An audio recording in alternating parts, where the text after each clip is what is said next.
May I have your attention, please? In a moment, the beat will be played in many parts. Many parts. Very.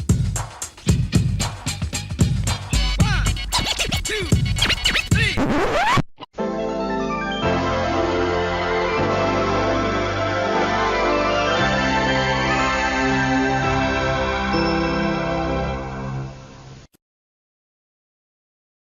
But anyway, can't stop this potato, man.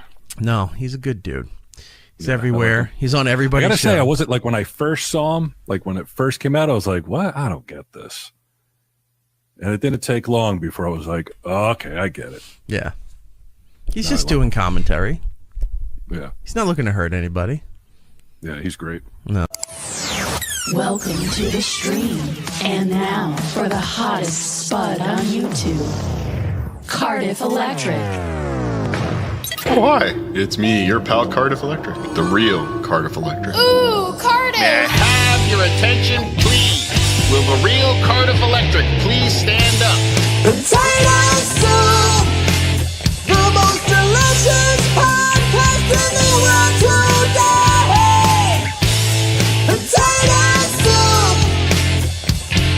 Cardiff's here and he's ready to play. Y'all act like you never seen a white potato before. Jaws all on the floor like Pam and Tommy just burst from the door. They started whooping her ass worse than before. They first were divorced, throwing over furniture. Oh, it's the return of the... Oh, wait, no, wait, you're kidding. He didn't just say what I think he did he? And Dr. Steve said, nothing, you idiots. Dr. Steve's dead. He's locked in my basement. Cardiff! Potato soup, he's the potato all the girls wanna be with. Potato soup, he's the podcaster all the others wanna be like. Feminists women love Eminem. Chicka, chicka, chicka, Slim Shady. I'm sick of him. Look at him walking around, grabbing his you-know-what, flipping his you-know-who. Yeah, but he's so cute, though. Yeah, I probably got a couple of screws up in my head loose, but no worse than what's going on in your parents' bedroom. Sometimes I just want to go on TV and just let loose, but I can't. But it's cool for Tom Green to hump her head. Ooh, Cardiff! Potato soup, the most delicious podcast in the world today. Potato soup,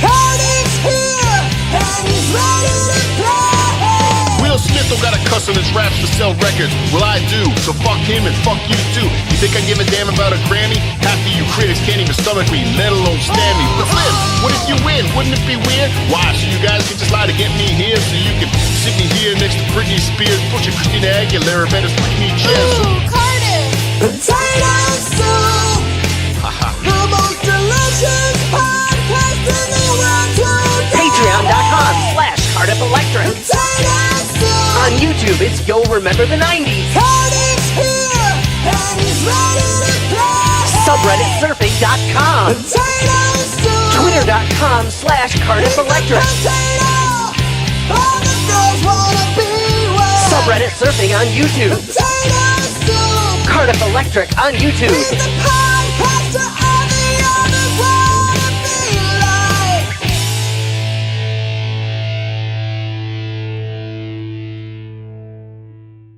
He's alluding to that, which is hence my reason for saying, fuck you, Stuttering John. I'm out. Cardiff is back. Not in business with you anymore. You're a piece of shit.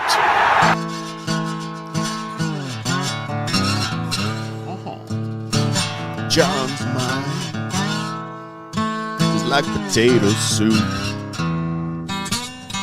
We cut your favorite intro short to honor a fallen dabbler. Stoneman 623, we speak your name. Make a point. That's Stoneman 623. That's him. That is that him him? with his phone. That has to be him. Stoneman. Yes, he's wearing a Cardiff shirt. Yes. No. Yes. Yes. Is that real? Yes.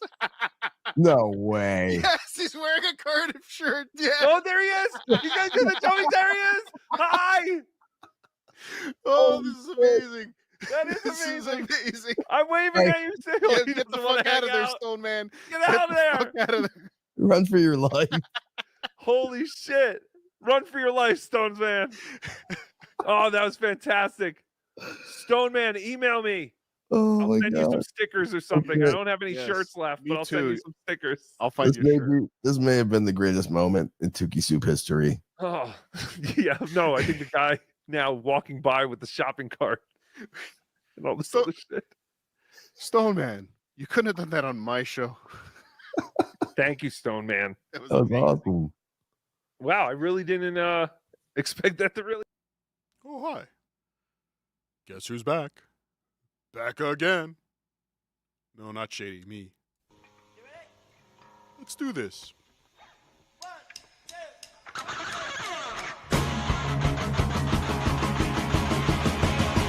Yeah, attitude.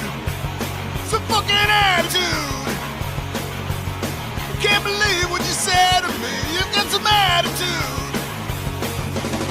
Inside that bit of brain, there's gotta be a hole. If you don't shut your mouth, you're gonna feel the floor. Yeah, attitude. What you got? Some fucking attitude. Attitude. What you got? Some fucking attitude. Yeah, alright. Inside that bit of brain, there's gotta be a hole. If you don't shut your mouth, you're gonna feel the motherfucking guitar. Patreon.com/CardiffElectric. You don't need to have an attitude. Just go there and subscribe. Oh, attitude. Some fucking attitude. Can't believe what you said to me. You got some attitude. Oh, attitude. Some fucking attitude. I can't believe what you said to me. You've got some attitude. Yeah, yeah, yeah, yeah. Galaga. Cardiff Electric, the most famous podcast in the world today. Cardiff Electric, he's so cool, come out and play. He's the guy all the other guys are jealous of. Cause he's the guy that all the girls wanna be with. Cardiff Electric, the most famous podcast in the world today. He's got great guests on his show, like Dr. Steve and some other people. We love you, Cardiff.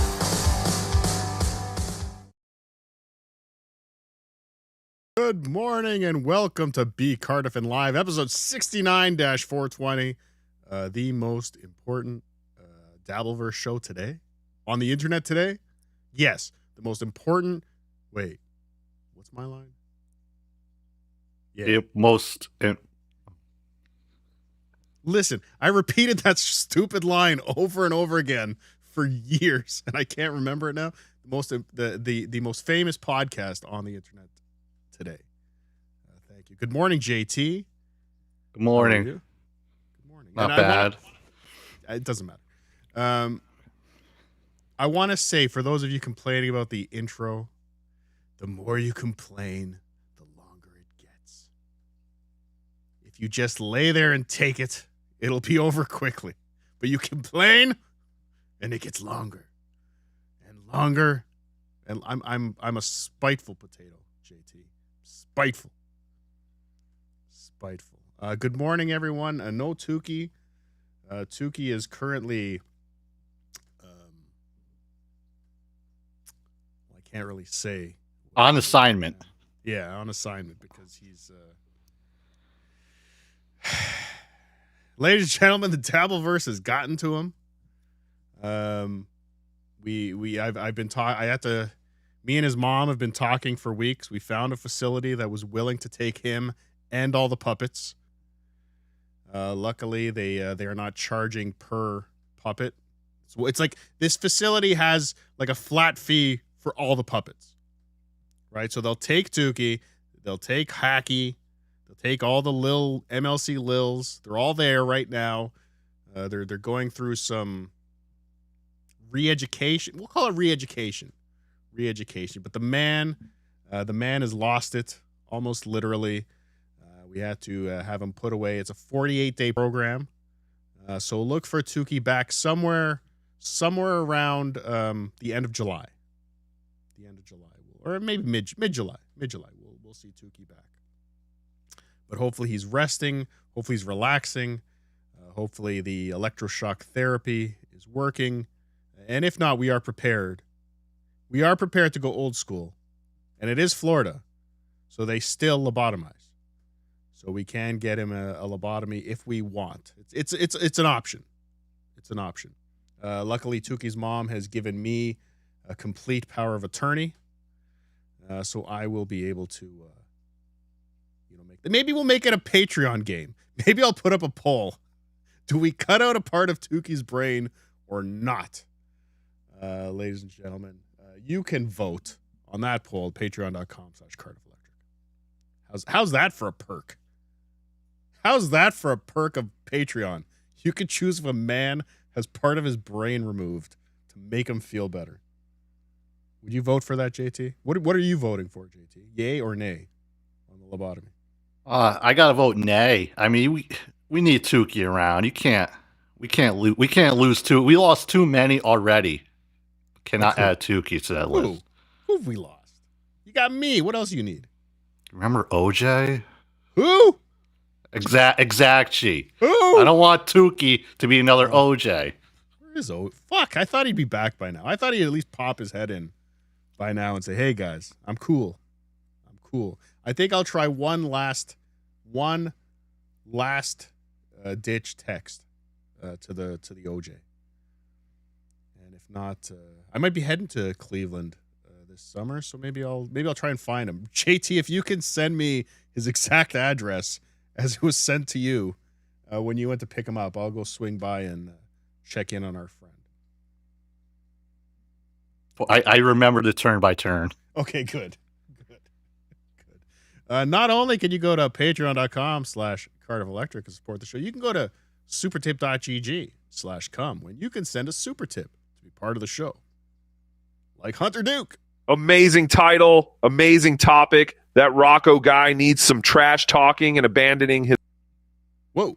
Where'd it go? Where'd it go, JT? Put it back up. Amazing title, amazing topic. That Rocco guy needs some trash talking and abandoning his loyal fans for weeks and running off to Disney. We love you, Cardiff. Everybody loves me. I love you too, the Dukes. To all the Dukes. Welcome to the show. One thing that we haven't realized is JT. He does a show on YouTube. It's called JT's Date Night. Some people call it another thing, but we won't call it that. But JT's Date Night, and what JT's been doing actually, quietly, under the radar, has been he's been shining a light on the disaster of a human being that Tookie is. He's been giving JT, without anyone realizing, has been giving Tookie the Uncle Rico show treatment.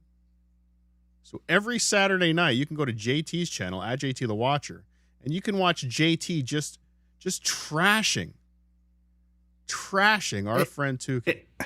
Showing what a horrible show he puts on week after week after week. And JT, I want to say on behalf of the entire Dabbleverse, thank you.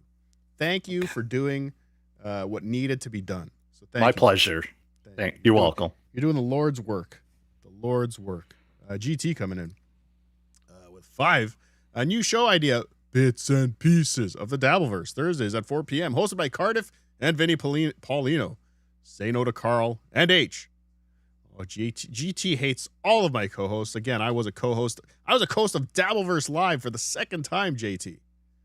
I'm practically a rotating cast member at this point. I've been on three episodes, 2 as a co-host. I'm a big fucking deal around here. They already added you to the intro. They should have. But thank you, GT. It's a great idea. Bits and Pieces. Bits. It's still stuck in my head. Fuck you, Vinny. Zom 24/7. Thanks for $3. Woohoo. Woohoo! Cardiff show, no phone calls. Almost. Almost. You almost got phone calls this morning. I almost had it figured out. I might do something tomorrow. I still want to play with the phone calls, but I was going to do something with Rumble has a call-in feature. So here's the thing. You need a Rumble account. So if you aren't on Rumble, just get a Rumble account if you want to call in. But you also, what I'm going to do, I might test this tomorrow morning. Might do a Patreon-only show. So I'll put the link up on Patreon to call in. So if you're not a member of Patreon, sorry. I don't know if you don't have $5 a month, you need to reevaluate your credit card bills. Is that what Gino said? I think that's what Gino said. Yep. But yeah, we might try that tomorrow morning, a Patreon only show with calls. I want to take your calls if it works. If I can get it working. Almost got it working. Didn't get it working. But maybe by next week. I'm curious because I have no idea how this is set up, but it does sound interesting. The best part about this is no phone screener required. Thank God. I've cut my costs. But if you want to participate in the show whenever it happens, like I said, it might be tomorrow. But might not. I don't know. It depends. Blind Mike is even off tomorrow. I might have a lot of slack to cover, but I also might go to a farmer's market. So I don't know. But sign up for a Rumble account if you haven't already. And, of course, sign up patreon.com/CardiffElectric. Sean coming in with 5. Hi, Sean. How you doing?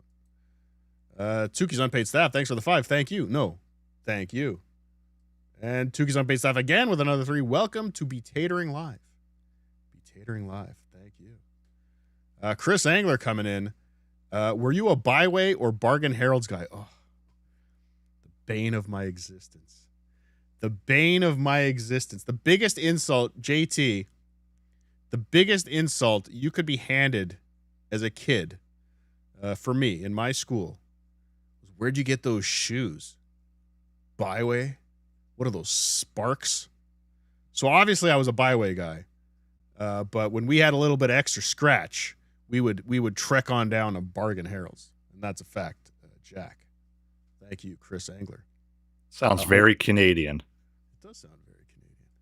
Please talk about Mersh Ice Dancer. That's literally all I want to hear about. Seriously, LOL. Hawaiian Pizza 87, thank you. The creator of DabbleTube sent you a message. DabbleTube seems to be down, my friend. It seems to be down. It's not repopulated. It's not refreshing. But check that out. I have a Mersh clip, but it's Mersh talking about Kumia. So I'm sorry I don't have any Mersh Ice Dancer stuff for you today. I apologize, but I'll try. I'll try to do better for you because you do better for me. Again, dabbletube.com. Search for the DabbleTube playlist. It's fantastic. He grabs all the Dabbleverse clippers and puts it into one playlist. It's amazing. It's amazing. Tickle Me Tookie coming in. The great Tickle Me Tookie. I heard Tickle Me Tookie's changing his name to Tickle Me Cardiff. My boy, you are the best co-host. You should go on Merv Griffin. Merv should come on my show. That's a fact, Jack. Thank you, Tickle Me Cardiff. And Labyrinth Mystic coming in with a 5. Oh, my little spud. Thank you for playing my favorite cover. Now let's drop some Patreon memberships. Uh-oh. Check your email. Labyrinth Mystic sending some Patreon memberships. If you want a free Patreon membership, stay tuned. I'll get the link that Labyrinth Mystic just posted, and I'll drop it in the chat in a couple minutes. So get ready to click that link and claim yours. They go fast. I'm not Chad Zumach. When I give away Patreon memberships, they go fast. So stay tuned. You can get yours at patreon.com/CardiffElectric/gift. Gift a Patreon membership today. Okay, I'll put that up in just a couple minutes. Give you some time. Get your clicking finger warmed up. JT, do some exercise. I'm doing exercise right now. Got to get that clicking finger warmed up. Okay. So, what are we talking about today, JT? Nothing. I got nothing. I have no idea. The best part about Saturday mornings for me, well, sometimes there's a little nookie. But other than that, the best part about a Saturday morning for me is I get to wake up, I get to have a coffee, maybe make some eggs, roll downstairs to the basement into an unfinished, freezing cold basement, turn on EV Mux, and a show is waiting for me. And all I have to do is talk for a couple hours with my friends. Those are the best. I don't have to plan nothing. I don't have to do nothing. But today's a different story because, our friend Tookie abandoned us. So I had to come up with a show all by myself. So let's see how I did. JT, this is what we're going to talk about today, JT. And the first thing is going to surprise you. And I don't even know what's the first thing. I'm going to let you call the shots, JT, because you're a big fucking deal around here. Not really. I'll give it a shot. Since my time in Italy, since the steel toe got demonetized on YouTube, one clip of him coping, saying how this is a good thing, has really got me interested in the steel toe. So I've started paying a little bit of attention to steel toe. So we got some steel toe clips. We've got steel toe trying to get our friend Pat Dixon to go to Greenland repeatedly. It's very strange. We've got Mersh talking about Anthony Cumia, trying to get Anthony Cumia canceled using a very old school method. I don't know. Have you seen this yet? I did. I catched a little bit of it last night. Very interesting. Yeah, I saw this started popping up on Twitter. Someone's going very old school. We have that. We have Adam Bush and Pat Dixon talking about Kevin Brennan.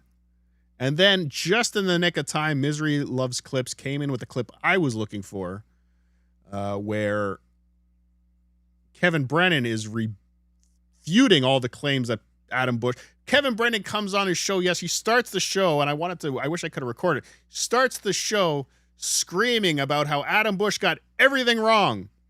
And his entire rant was filled with, maybe it was 2009, or no, maybe it was 19. Like, he got no details correct, but he was screaming that Adam Bush was completely incorrect. We've got that. And we've also got, don't tell Carl.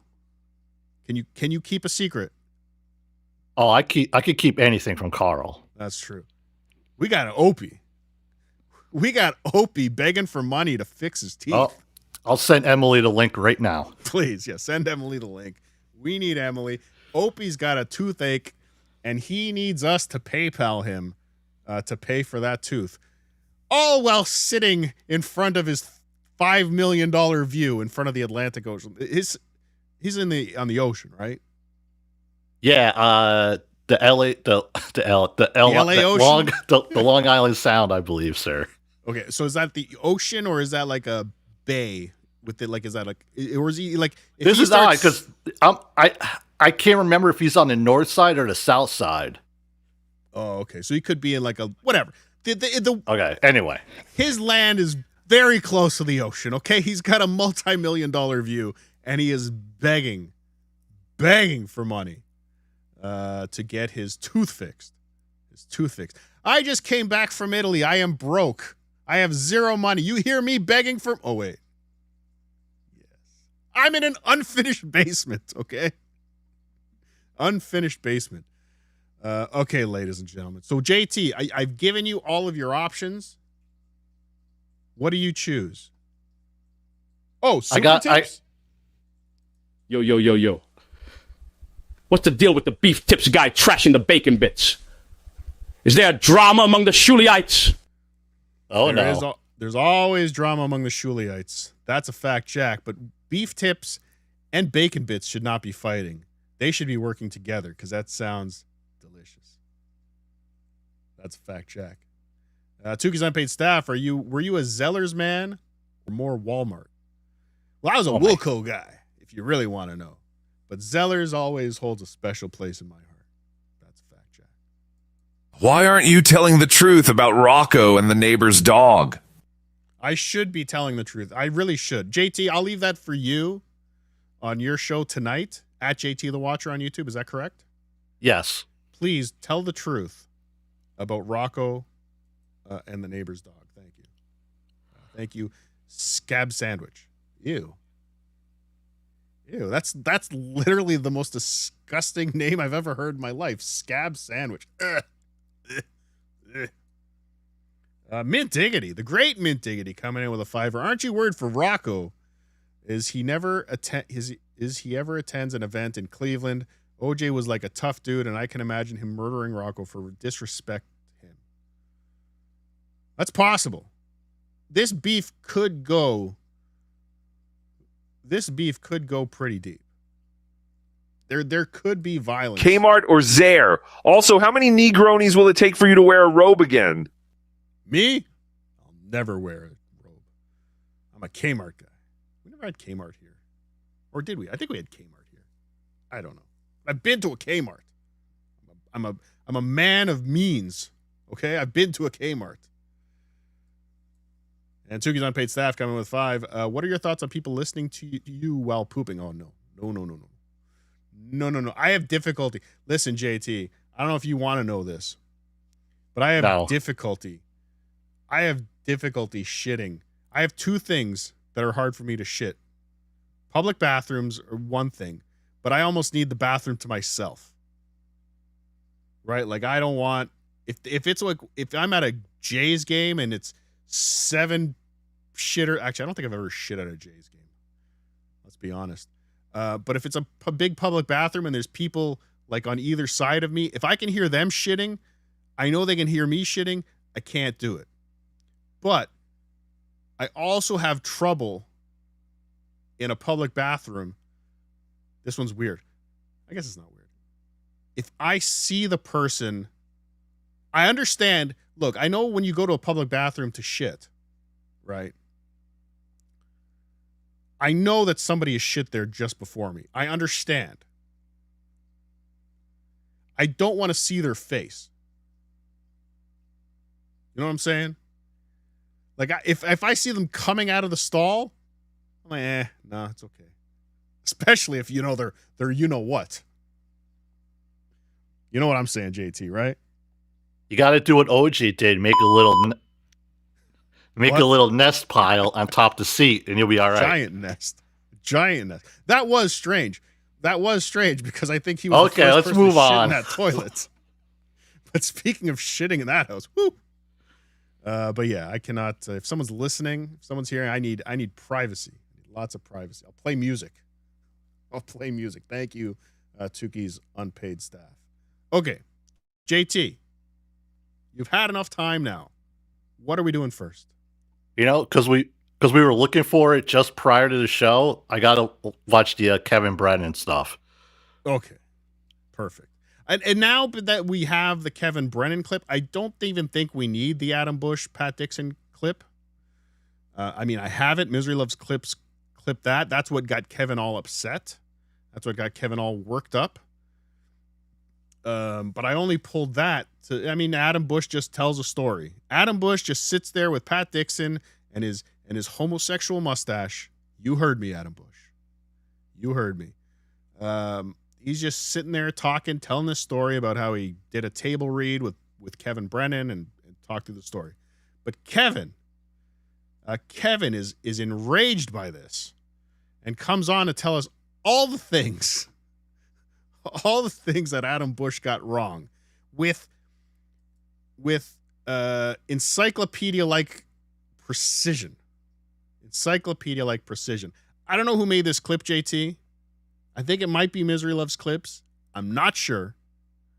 But they are a great clipper. They've been around forever. Forever. They've been around longer than you, JT. So I want to thank Misery Loves Clips. So let's check it out.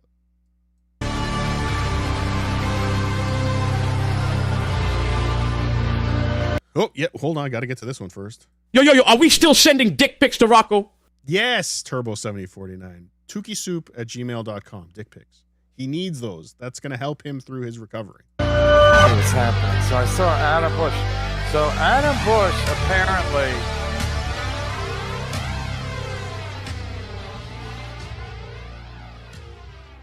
thinks that I'm misremembering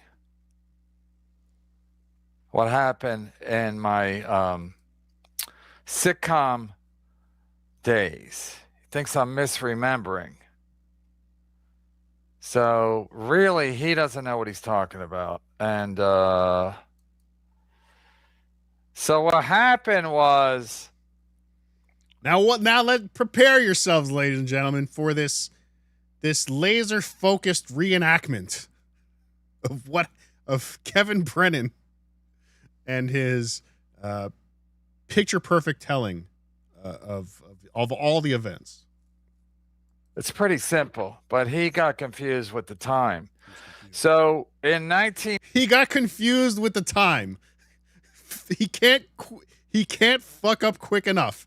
That stupid Adam Bush got confused with the time. Now here, let Kevin clarify. 1998. We did a pilot. 1997, 1998, we did a 97, 98. Again, he was confused. Ugh. Me and Neil wrote a pilot. I think it was me and Neil. He doesn't even know who wrote with him. He's not clear. But stupid Adam Bush wrote a pilot for NBC. It wasn't called Number One Son. So we wrote the pilot. We did a table read. Caroline Ray was on the table read. She played one of my sisters. That guy, that's Gold Jerry. He was on it. He was one of my brothers. I really didn't, Seinfeld was obviously gigantic at the time. But again, I didn't watch Seinfeld because, I wasn't home on Thursday at 9:00 to watch it. So I'm not disrespecting Seinfeld. I'm just saying I didn't really know the guy because I didn't watch the show religiously or at all. I didn't really watch the show until it got in syndication. So we did a table read in March of '98. And they didn't pick it up, and that was when I did. Anyway, I was telling my wife last night about some Conan appearance I did, where I was actually going out to do the table read. What? This right here could be an episode of Yo Remember the 90s. Yeah, a little bit. I didn't watch Seinfeld. No disrespect to Seinfeld. Why is all of a sudden he's like, no disrespect to Seinfeld? Why is he scared to? He's told every other comedian that he's probably at risk of running into while he's grocery shopping to go fuck themselves. But Jerry Seinfeld, who he will never run into in his life and will never acknowledge him. No disrespect. No disrespect, Jerry. I'll say it. Fuck you, Jerry Seinfeld. I don't care. Who gives a shit? I was telling my wife about one of my appearances on Conan. Is that what does he sit around at night and entertain his wife with tales of yore? Does he sit in a rocking chair with a pipe? Oh, ooga booga. Glory days. Oh, the good old days. For NBC. So I just did Conan like kind of as a throwaway. I was just not really worried about Conan because I was worried about this table read I had to do. So I had like my best Conan because I just wasn't that overly concerned about Conan. And then I went to a steakhouse with my friend who came to the taping, and he brought two friends. And then I had too much spinach. And on the way home in the cab it was at Sparks Steakhouse where John Gotti allegedly killed that. Anywho, so on the way home, which is not far, Sparks from when I lived in Astoria, it's quick. What the fuck did what did the spinach have anything to do with it? Do you understand what he meant there? I had too much spinach? What? I was curious about that John Gotti thing he brought up. Oh, it's the steakhouse that he got shot at, I guess. There's still a chalk outline on the sidewalk. People take pictures in front of it, I guess. I don't know. It's a big tourist attraction. Brooklyn? I don't know. No, it's Peter Luger's. Over the the 59th Street Bridge. And I thought I was going to shit my pants because I ate too much spinach because I was celebrating. The sides are always good at the steakhouses, the mushrooms and the spinach and the hash browns and whatnot. Anyway, I'm digressing. So then... Okay. Sure. The sides are good at a steakhouse. JT, you can agree. How were the sides at the steakhouse you went to in Vegas? I didn't make it to that dinner, boss. What happened? I wasn't feeling good. Okay, you've been to a steakhouse though before, right? Yes. Have you ever complained that you got too full on the sides? Usually in my case, usually the sides just aren't enough sometimes, but that's, neither here nor there. Steak is the main attraction. You go for the Yes. steak. You don't go for the Yes. sides. Jesus, I've never complained. Oh, too many mushrooms. No, I've had 4 pounds of meat. Oh, too much. Too much meat. Let's get back to this. So I did a table read. They didn't pick up. And hash browns at a steakhouse?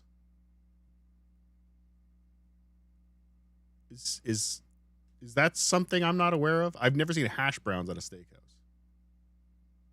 Denny's?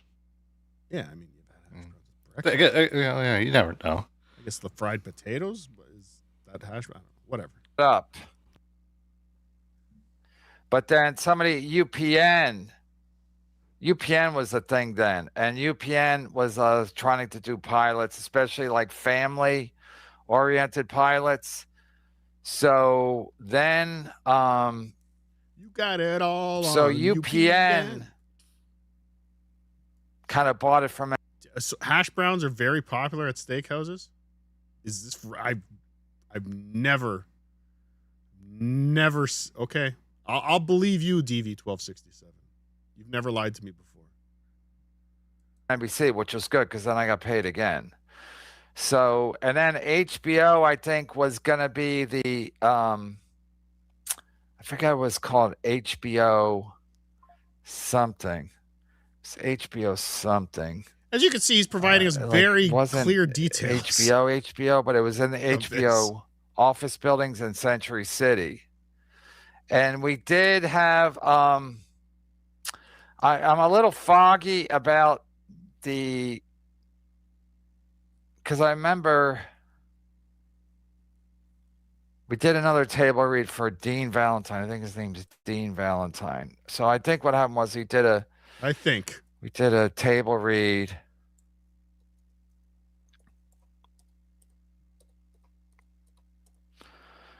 Dean Valentine, UPN, yes. Dean Valentine. So now he's Googling people that are in this story that he's recalling. Again, Adam Bush, idiot. Got everything wrong. He's so stupid.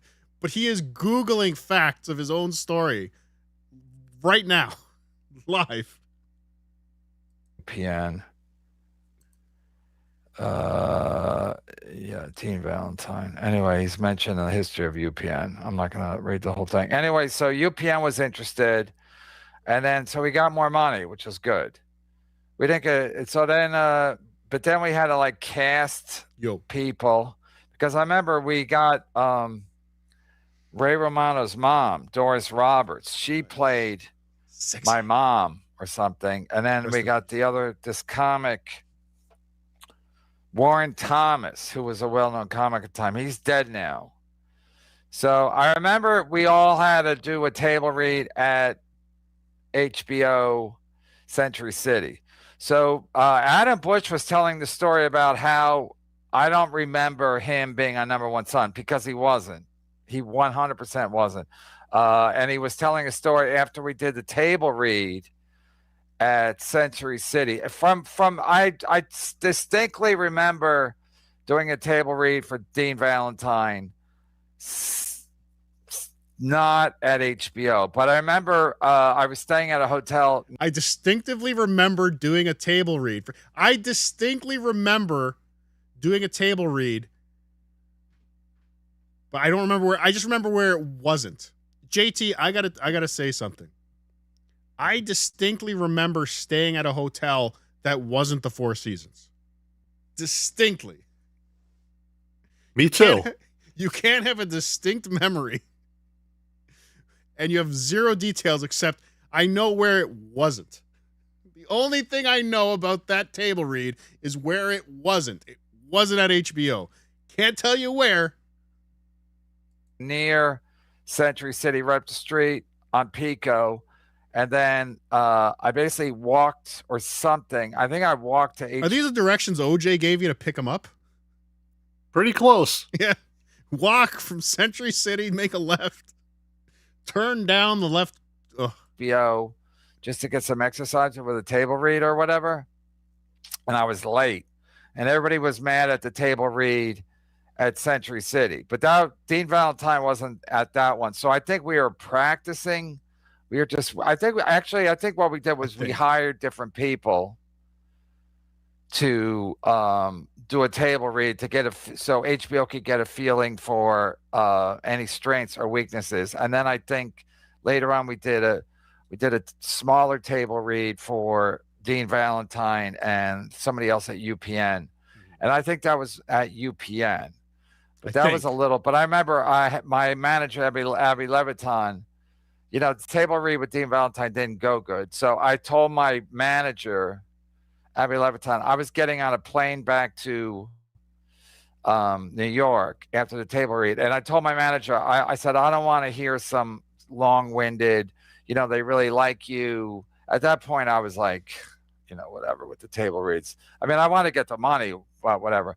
So I told her, don't give me some song and dance when you leave a message if they liked it or not, if they're interested in making a pilot, because we were trying to get a pilot made for UPN, which never happened. So I told my manager, I said, when you leave a message on my phone, because I figured she would call me while I was on the plane.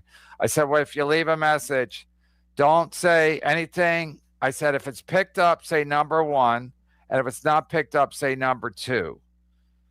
So that's what she did. She called me. She goes, hi, this is Abby, number 2, and then hung up. And I was like, that's what I wanted her to do. I didn't want some long, they liked you, but they. I didn't. This is amazing. He tells his manager, I don't want, when you call me, I don't want some elaborate, oh, Kevin, they loved you, blah, blah, blah. And I get what he's saying. He doesn't want his balls washed. He just wants a yes or a no. But instead of saying just leave a yes or a no, 1 is yes, 2 is why the code? Why the codes, Kevin? What now? You're now we already have an established language. We already have words for this in English. Yes, we're making the pilot. No, we're not making the pilot. Kevin, for some reason, is complicating it. 1 is for yes. 2 is. Can you imagine if she made a mistake? Wait, what was number 2? I'm already confused. Was 2 yes? Wait, what if Abby made a mistake in the code? What if her lines got crossed in the code? Right? Oh, you know what I forgot to do, JT?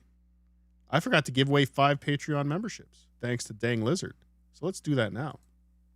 Get ready to click. Was it Labyrinth Mystic? Is that what I said? You said Dang Lizard. God damn it. The Dang Lizard's in the chat. Labyrinth Mystic, the Labyrinth Mystic sponsored memberships. Here you go. Go into the chat now. Click now. Get a free membership, ladies and gentlemen, to patreon.com/CardiffElectric, where you can watch BTH every Monday with me, Blind Mike, and possibly Tookie. Might just be me and Mike this week. All right. Link is there. Go get him. Go get him. But yeah, what if the manager just fucked up the code because she called back, said, hey, Kevin, number 2, click. What if she thought number 2 was yes? And they're all still, Dan Valentine is still waiting for Kevin to show up and do this pilot at the HBO UPN buildings in Century City. Why did he make it so fucking difficult? Yes or no? I understand that. Just want to make it yes or no. Don't make it 1 or 2. Jesus. Let's get some super tips in here. They're getting backed up, JT. We go to our super tips while they're still hot and relevant. So Bob's Fake Pool coming in. Please help me. I am at Creedmoor Room 69. My puppet friends are trying to off me. They have all come to life and have armed themselves. Everyone thinks I am crazy. Please help me. You're not crazy. They're the crazy ones, Tookie. They're the crazy ones. Thank you, Bob's Fake Pool. Anonymous coming in. Told me the table read was a success. The table laughed harder than the audience. And when bits and pieces. Thank you, Anonymous. Jacob Shed coming in. Adam Bush has more success in acting than Kevin has in stand-up. Also, MLC fans are the biggest degenerates in the verse. Especially that T.O. Hank guy, am I right? Am I right? I can't say nothing bad about TL. Am I right? Yeah, it's funny. The super chat that's up that started the show that got Kevin talking about this. Pat's talking about you with failed actor Adam Bush. I mean, Adam Bush, say what you want about Adam Bush. You could call him gay. You can call him annoying. Some people call him Jewy. I don't even know what that means, but some people call him that. He's a working actor. I mean, he's not a leading man. Obviously, with a figure like that, he's not a leading man. But he's a working actor. He is making a living in Hollywood from acting and other things, of course. I mean, I think I heard he's making 6 figures just from WATP now. But whatever. We don't want to talk about that. He's a working actor. Kevin is not a working anything right now. He's this is what it is. He's just going on YouTube every day for 3 to 4 hours and screaming about whatever. But whatever. Brando coming in. Thanks for $3. Turn to KB dementia ramblings off. We get it. He's old. Thank you. Don't worry. We'll be done with Kevin in a minute. We'll move on. Yo, Taterman. Too much meat is totally a thing. You've never had a case of the meat sweats. Oh, I've had a case of the meat sweats, Labyrinth Mystic. Brazilian steakhouse. Those swords of meat coming in. I've had the meat sweats. And I love it. Thank you. Nancram. Thanks for the 20. I hate to admit it, but Mr. Nancram and I text each other 1 and 2 for yes and no.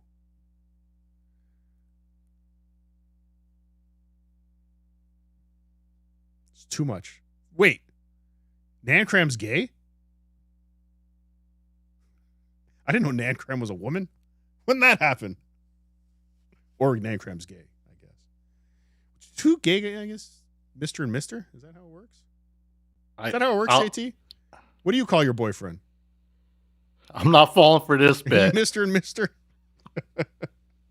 By the way, how was your date with Scarlett? Or no, Ice Dancer. I set you up with Ice Dancer. How's it going? Kid, you don't even remember who it was. I'll set you up with both. They're both single.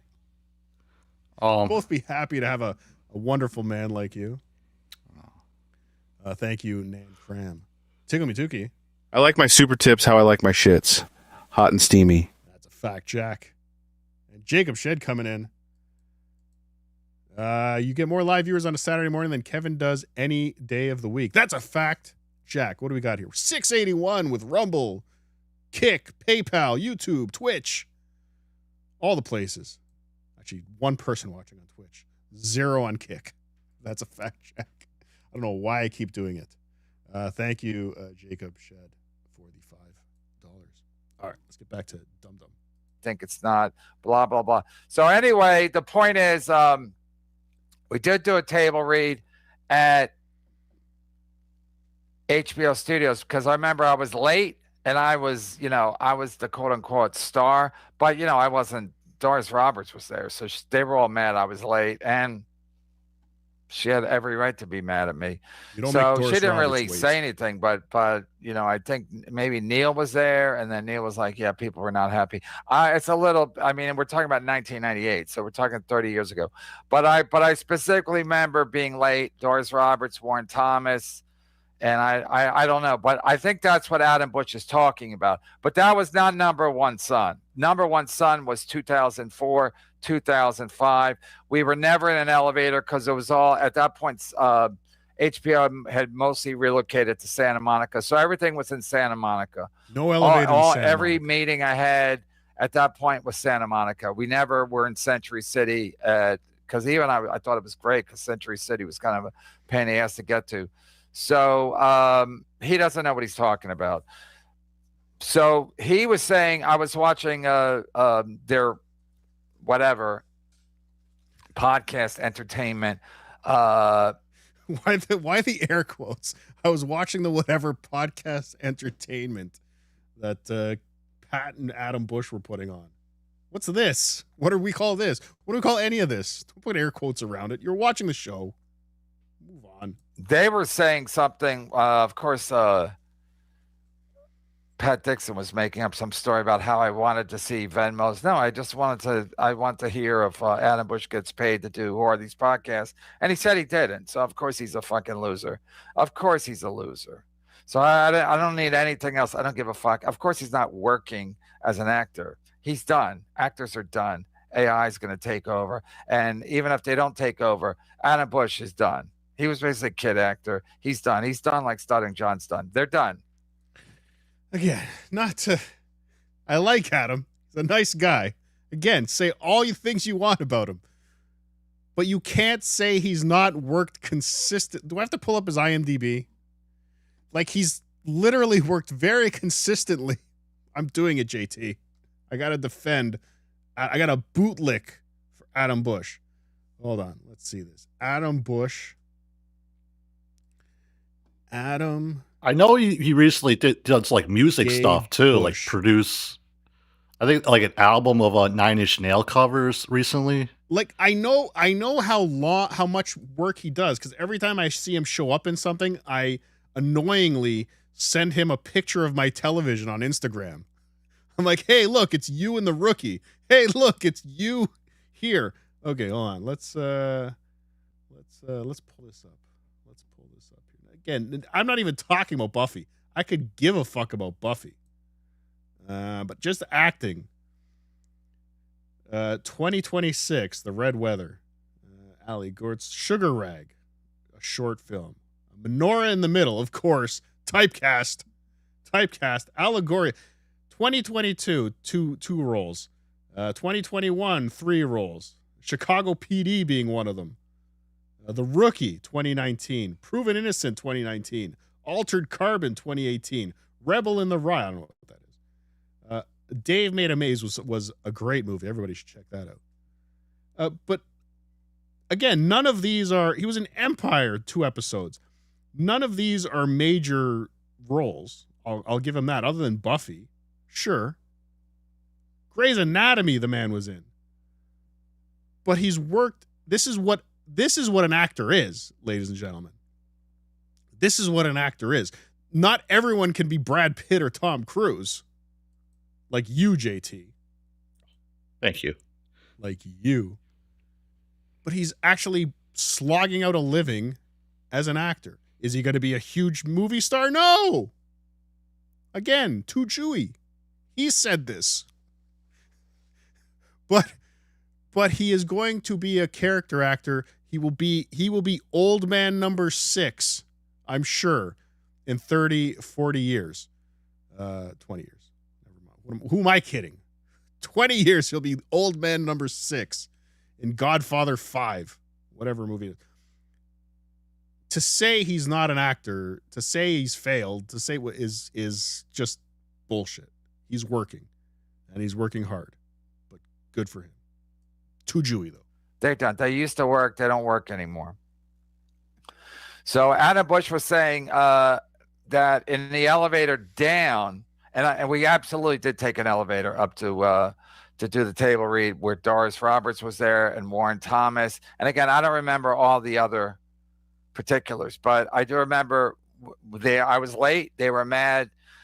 We did a table read, but that was just Doris Roberts and anybody else showed up. They were doing a favor to HBO to help us, work out the kinks. And that was not Dean Valentine there, the president of UPN. Anyway, Adam Bush was saying on the elevator down, I said to Adam Bush, hey, good job. You did a good job. And so Adam Bush is a liar. Adam Bush is a lying cocksucker. Fuck Adam Bush.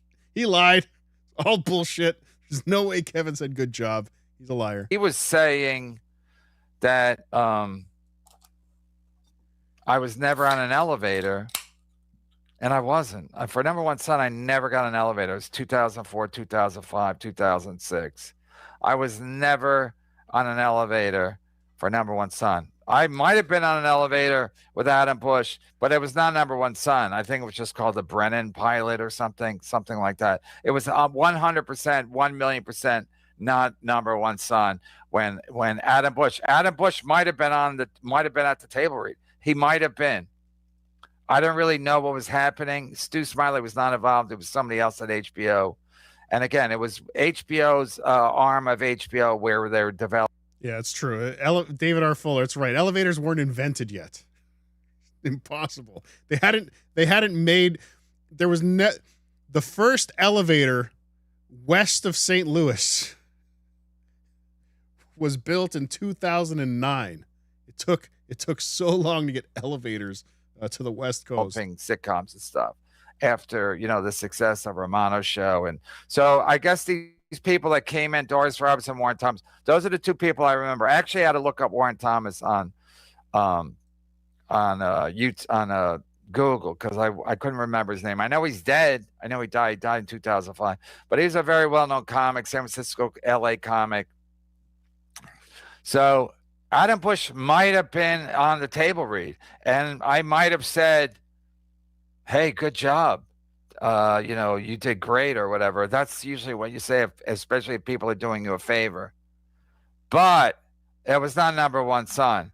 That was in 1998. And it was on the stairs. I said good job on the stairs. There was no elevator whatsoever. Why is this? Ugh. One Son was 2004, 2005, 2006. It's really 2005, 2006 because 2004 was the end of 2004 when there was any interest in. 2005 was Aspen, and then I got the HBO half hour in 2005, and then we taped the pilot in 2006 because we got married after. So it was 2005, 2006. Number One Son. There was no elevators involved. Everything was Santa Monica. And then we did the taping in Hollywood, but it was on a whatever. So he doesn't know what he's talking about. But again, that doesn't stop those clowns. I mean, Pat Dixon's like, yeah, I want Adam Bush's Venmos. I don't. I said, if screenshot me where Carl pays you, but he didn't because Carl don't pay him. He said, so Pat Dixon was claiming that Kevin said, I want to see Venmos. And Kevin's like, no, I don't want to see Venmos. I just want to see screenshots of the pay. Send me pictures of cash. Again, Kevin always obsessed with other people's money. I don't understand. I really don't understand. He said, I talked about this already, that I talked about it with Stuttering John, that Carl doesn't pay me. Again, I don't watch every show. I'm not pulling a Ray DeVito, but I absolutely 1,000,000% do not watch every show. And even if I did watch some of that show, I didn't watch the whole show, and I didn't see a clip anybody talking about that Adam Bush. But again, Adam Bush probably is like Fred Stoller. He's living off of whatever money he saved when he was, he's got no overhead. He's got no family. And so he probably can live like, maybe he has a rent-controlled apartment. Maybe he bought a studio when he was on Buffy, or I don't know. But he had nothing to do with Number One Son. That's 100%. Yeah, he would have been a big success if he was part of Number One Son. Dan Lizard in the chat a minute ago said Adam Bush said multiple times it wasn't Number One Son. He never claimed that it was. There you go. I'll believe Dang Lizard. There you go. He probably, again, I don't want to go back to the Adam Bush and Pat Dixon clip. It's I don't think it's relevant at this point. It's fine. It's just Adam Bush telling the story that he's told before. And I thought what was funnier was Kevin misremembering. But yeah, there you go. He's never even made the fucking claim. Dang's never been wrong. Accurate. And so he's pretending. I mean, he's not pretending. He's like, Kevin he said I said something nice to him, and they were saying I can't even accept that because I'm so mentally damaged that I couldn't even accept that I said something nice regarding Number One Son. I'm like, there was no elevators involved with Number One Son, and I'm not going to use that as a title. But again, I know more about my career than Adam Bush knows about my career. But Pat Dixon probably knows more than anybody because Pat Dixon's literally an expert on everything except, like I said, how to make money as a comedian or as a podcaster. And every woman that Pat's been involved with has accused him of abuse, emotional abuse, physical abuse. They all have one of them. Every single one. Huh? Or just the ones that have been on Kevin's show. I don't know if anybody has the trifecta. Maybe Felicia does, but they all say something. You know, remember the one with the pancake house? Chrissy Mayer said he was rough with her on her behind, her bottom, as my parents used to call it. So Pat Dixon, that's what he's known for. Punching Gino, punching women allegedly. We know he punched Gino because there's video. But there's been a lot of there's literally been nothing but accusations when it comes to Pat Dixon and women. His Mandy Potemkin, whatever her name was. Remember, he left her penniless. So that's, I guess, financial abuse or emotional abuse. That's what Pat Dixon's known for. He's not known for anything else. He can't make any money as a comic. He can't make any money as a podcaster. But he's an expert on everything. It really is amazing.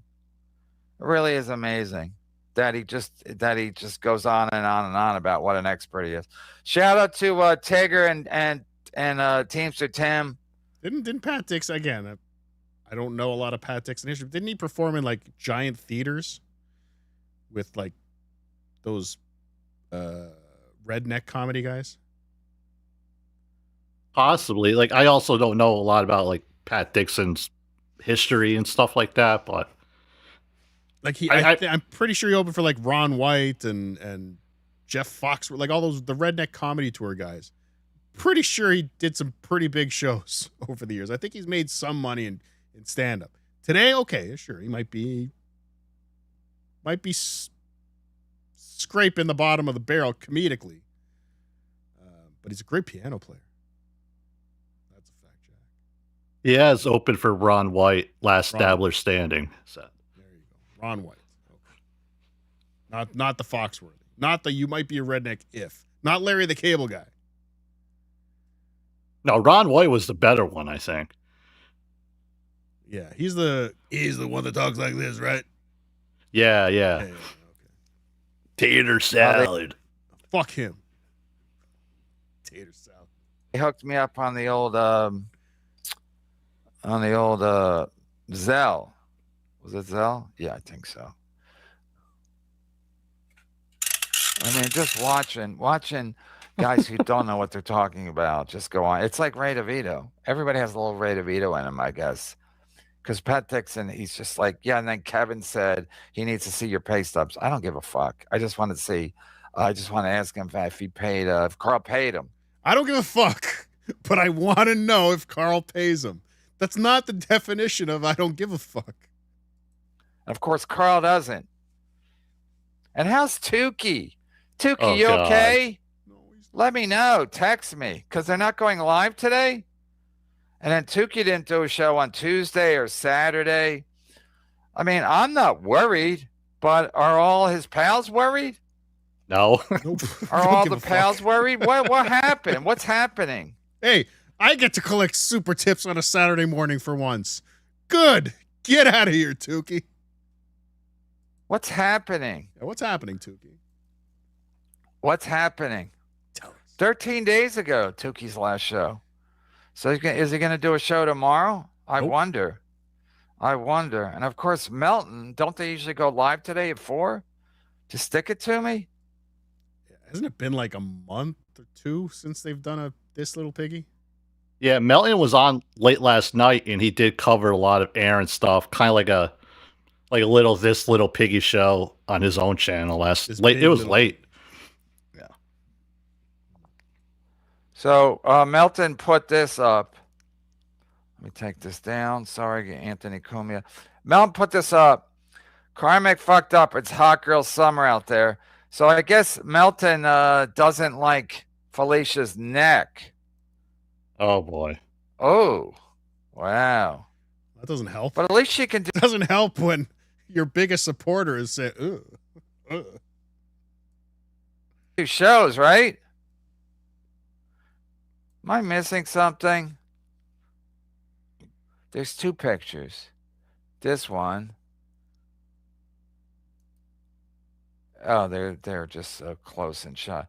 So Melton's worried somehow about Felicia, No. but not his own back fat. He's not. I don't know. Based on the tweet that Melton put, I don't think worry was his intent. His motivation. Worry was not his motivation. I believe, if I'm correct, JT, Melton was making fun of Felicia for her neck. Is that am I correct? If I had to put money on it, I would say that is the answer. Yes, and that is offensive. Because Melton should be worried about his back hunchback, not his front hunchback. That one's fine. The back hunchback is a problem. That's the problem. Not worried about his own back fat, which is actually debilitating him. He can't even do shows. He picked up a tree 4 months ago, and he's out of commission.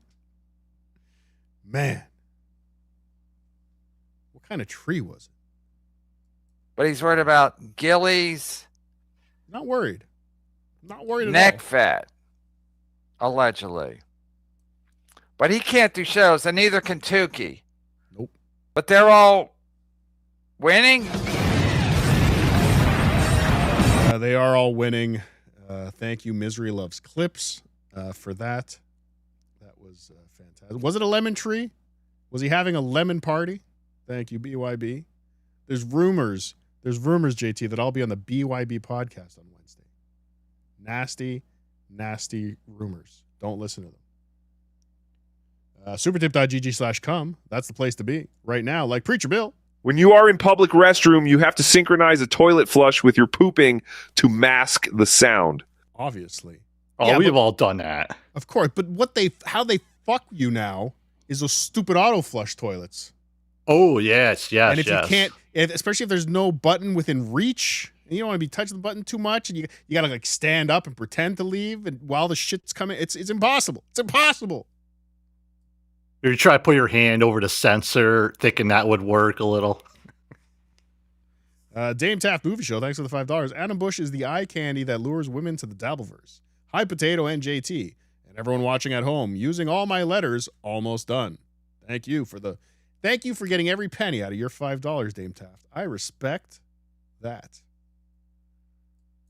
Why can't you be like your brother? He makes lots of money on that TV show he made with the black kid that beat you on Sat Search. I heard they made millions. If you're so funny, I don't make millions. I never met him, not for Number One Son. That was 2005. 2006, I was never in an elevator in 2005 or 2006. 2004, I got married. 2008, we had the kid. So 2007, I was never in an elevator. In fact, I never used an elevator my entire life. So I never met Adam Bush. So maybe I told him good job, but not for Number One Son. Wait, that what? Thank you, Ghost Crusaders TV. Ghost Crusaders TV, where were you with that super tip 30 minutes ago? We could have avoided that entire Kevin Brennan clip if only you were here 30 minutes ago with that perfect summary of that entire clip. Thank you very much. Shroom Diff Nuclear coming in. Supertip.gg/come. Il grande ritorno di zio Elettrico! Grazie Dio. Please explain to questi stupidi americani. You never go full OJ. No. Oh, no. The Dabbler left. If you don't know who the Dabbler is, it's you, Dio Porco. Oh, Dio Porco. Che cazzo. Thank you, Shroom Diff Nuclear. Steph Renee coming in with a picture super tip. Uh-oh. I can't play that one. I cannot put nudity up on my show, Steph Renee, so I'll put up the second one you put up here. Rockin' Tookie's green today. And haven't seen Tookie or even BeDabbler in weeks. Hashtag missing puppets. Thank you, Steph Renee, for the $5. Tim422. These two are synchronizing their super tips somehow. They're back there just sending texts to each other. All right, are you ready to super tip Cardiff? Okay, wait. In 5, 4, 3, 2, boom. Thank you for the $3. Tim422. Tookie's dead, dude. I didn't say it. Wait, I did say it. Damn it. Thank you, Tim422. And big news, JT. I don't know if you heard on Dabbleverse Live. There is what? I did watch Dabbleverse Live. There was you were on it, sir. I was the whole time. Carl is planning a Detroit live show again. Late September, early October. Perfect time, wonderful time to head to Detroit. So I'm looking forward to that. I hope the schedules align. You know what I'm saying? Do you know what I'm saying? You need me to pick you up? Yeah, please. Got a passport? I could get through your way. I could do it. Okay, good. King of all diffs coming in with $10 super tip. Ha ha ha. I win. I scared Wapo off. I am the boss bish of the Dabbleverse. This is Zumok Country Nicker. How dare you? Thank you, King of all diffs. Zumok in Cleveland. Allegedly for, I should pull up his Instagram. It was like an emergency he had to go home for, right? Yeah. He had to go home for an emergency, but his Instagram is just full of pictures of him in front of stupid Cleveland landmarks. Like the sign, like, you know, every city has a sign of letters that say the name of the city. Cleveland. It's like this fucking idiot has lived there for most of his life and goes back like a tourist every time he shows up. Hey, look at me. Cleveland. Chip dip. Fucking emergency, but hold on. I got to leave this emergency now. I got to go take a selfie at the Cleveland sign. Frida69 coming in with a $1 Rumble rant. Please call Karmic home phone to make sure he's okay. After he got banned from MLC, he was seen standing on top of his shed and making threats. Oh, no. Send me his number. I'll call him. I'll call him right now. Thank you, Frida69. Frida69. Okay. Enough of that, JT. Enough of Adam Bush. Let's do a little bit. You know what? Let's get to Opie. Let's get to some Opie, and then we'll do some steel toe and maybe some Mersh to wrap this up. But Carl has been, since I announced this at the beginning of the show, Carl has been texting me nonstop. No, you can't do Opie stuff. Stop it. I mean it. What's this one? I brought you into this world. I'll take you out of this world. Opie belongs to me. Like, Carl is upset. Carl is very upset, but I'm sorry, Carl. You snooze, you lose. I got to tell Opie's my friend. I've always said Opie was the talent on the Opie and Anthony show. Out of the three on that show, Opie was the best. The best. He's still got great bits. He's got FU Friday. I mean, these are great things. But when I saw, when this showed up in my Spotify, so I've become a big fan. I've gone back in time. I got away from listening to a lot of these shows, JT. WATP, I got used to the YouTube. But I've recently gotten back into listening. Just get the feed on Spotify and listen to the shows. And it's what I enjoy. I've been doing a lot more driving lately too, so that's part of it. But when this Opie episode came up in my Spotify and I saw the title of it and I saw the tweet, Opie actually tweeted out. Actually, maybe I should pull that up to show everyone here. Let's find some Opie Radio on Twitter. It was from like 19 hours ago. Was it that recent? Like he tweets a lot. He does tweet a lot. Yeah, here it is. But Opie, he's got his own QR code and everything. Oh yeah, you better believe he does. So Opie tweets out yesterday, the Save Opie's Rotting Tooth Fund, paypal.com/whatever, to keep the Opie Radio podcast going for another month. He's got a tip jar with a QR code. So go ahead, ladies and gentlemen. Now's your chance. The QR code is up. Send Opie some money. because the man with the $3 million view needs your money to fix his tooth. Now, another reason I found this interesting is because, have you ever heard of this guy called Stuttering John, JT? I heard of him. I heard of him. We had a fan, and I believe I saw her in the chat earlier. I don't know if she's still here. I met her at Hackamania. I believe she got married the last Hackamania. She is her name in chat. It's not her real name, JT. Just in chat is Sketty Tooth John. Have you ever heard or met Sketty Tooth John? I have met her a couple times, believe it or not. Yes. Good. Yes. Now, thank you, Frida69, for putting, I guess, Karmic's phone number in the Rumble chat. I will not be putting that up on the Nobody screen. go there. No one go there. I'll try and use that a little bit later, maybe. How about that? I wasn't actually prepared for you to actually put his number in chat, so please don't do that. Oh, there's Sketty Tooth John. Sketty Tooth Galloway. Oh, no. Oh, no. She's changed her name. Oh, no. Do you know why? You know her real name isn't Sketty Tooth John, right? That's not on her birth certificate. It's Miss Galloway. I guess. Who's Galloway? Chip. Chip? What? Oh, come on. Get with it, Cardiff. Can't get with it. I can't get with it.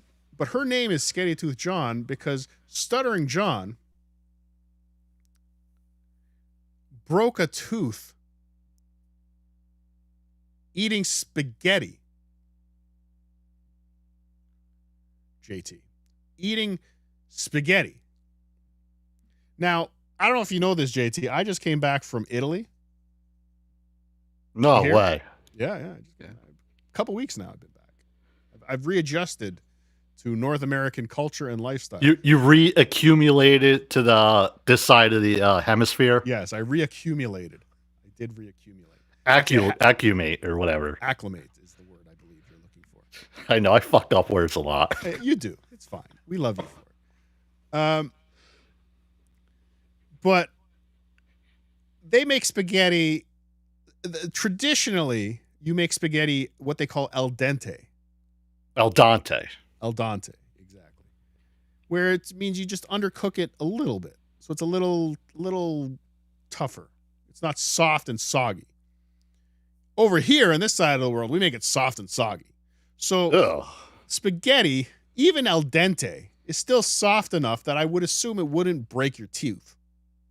But John, who's just a disaster of a human being, can even break a tooth on something as soft as spaghetti. But Opie may have one-upped him here a little bit. Can you guess what he broke his tooth on? If you know, please don't spoil it. Don't spurl it.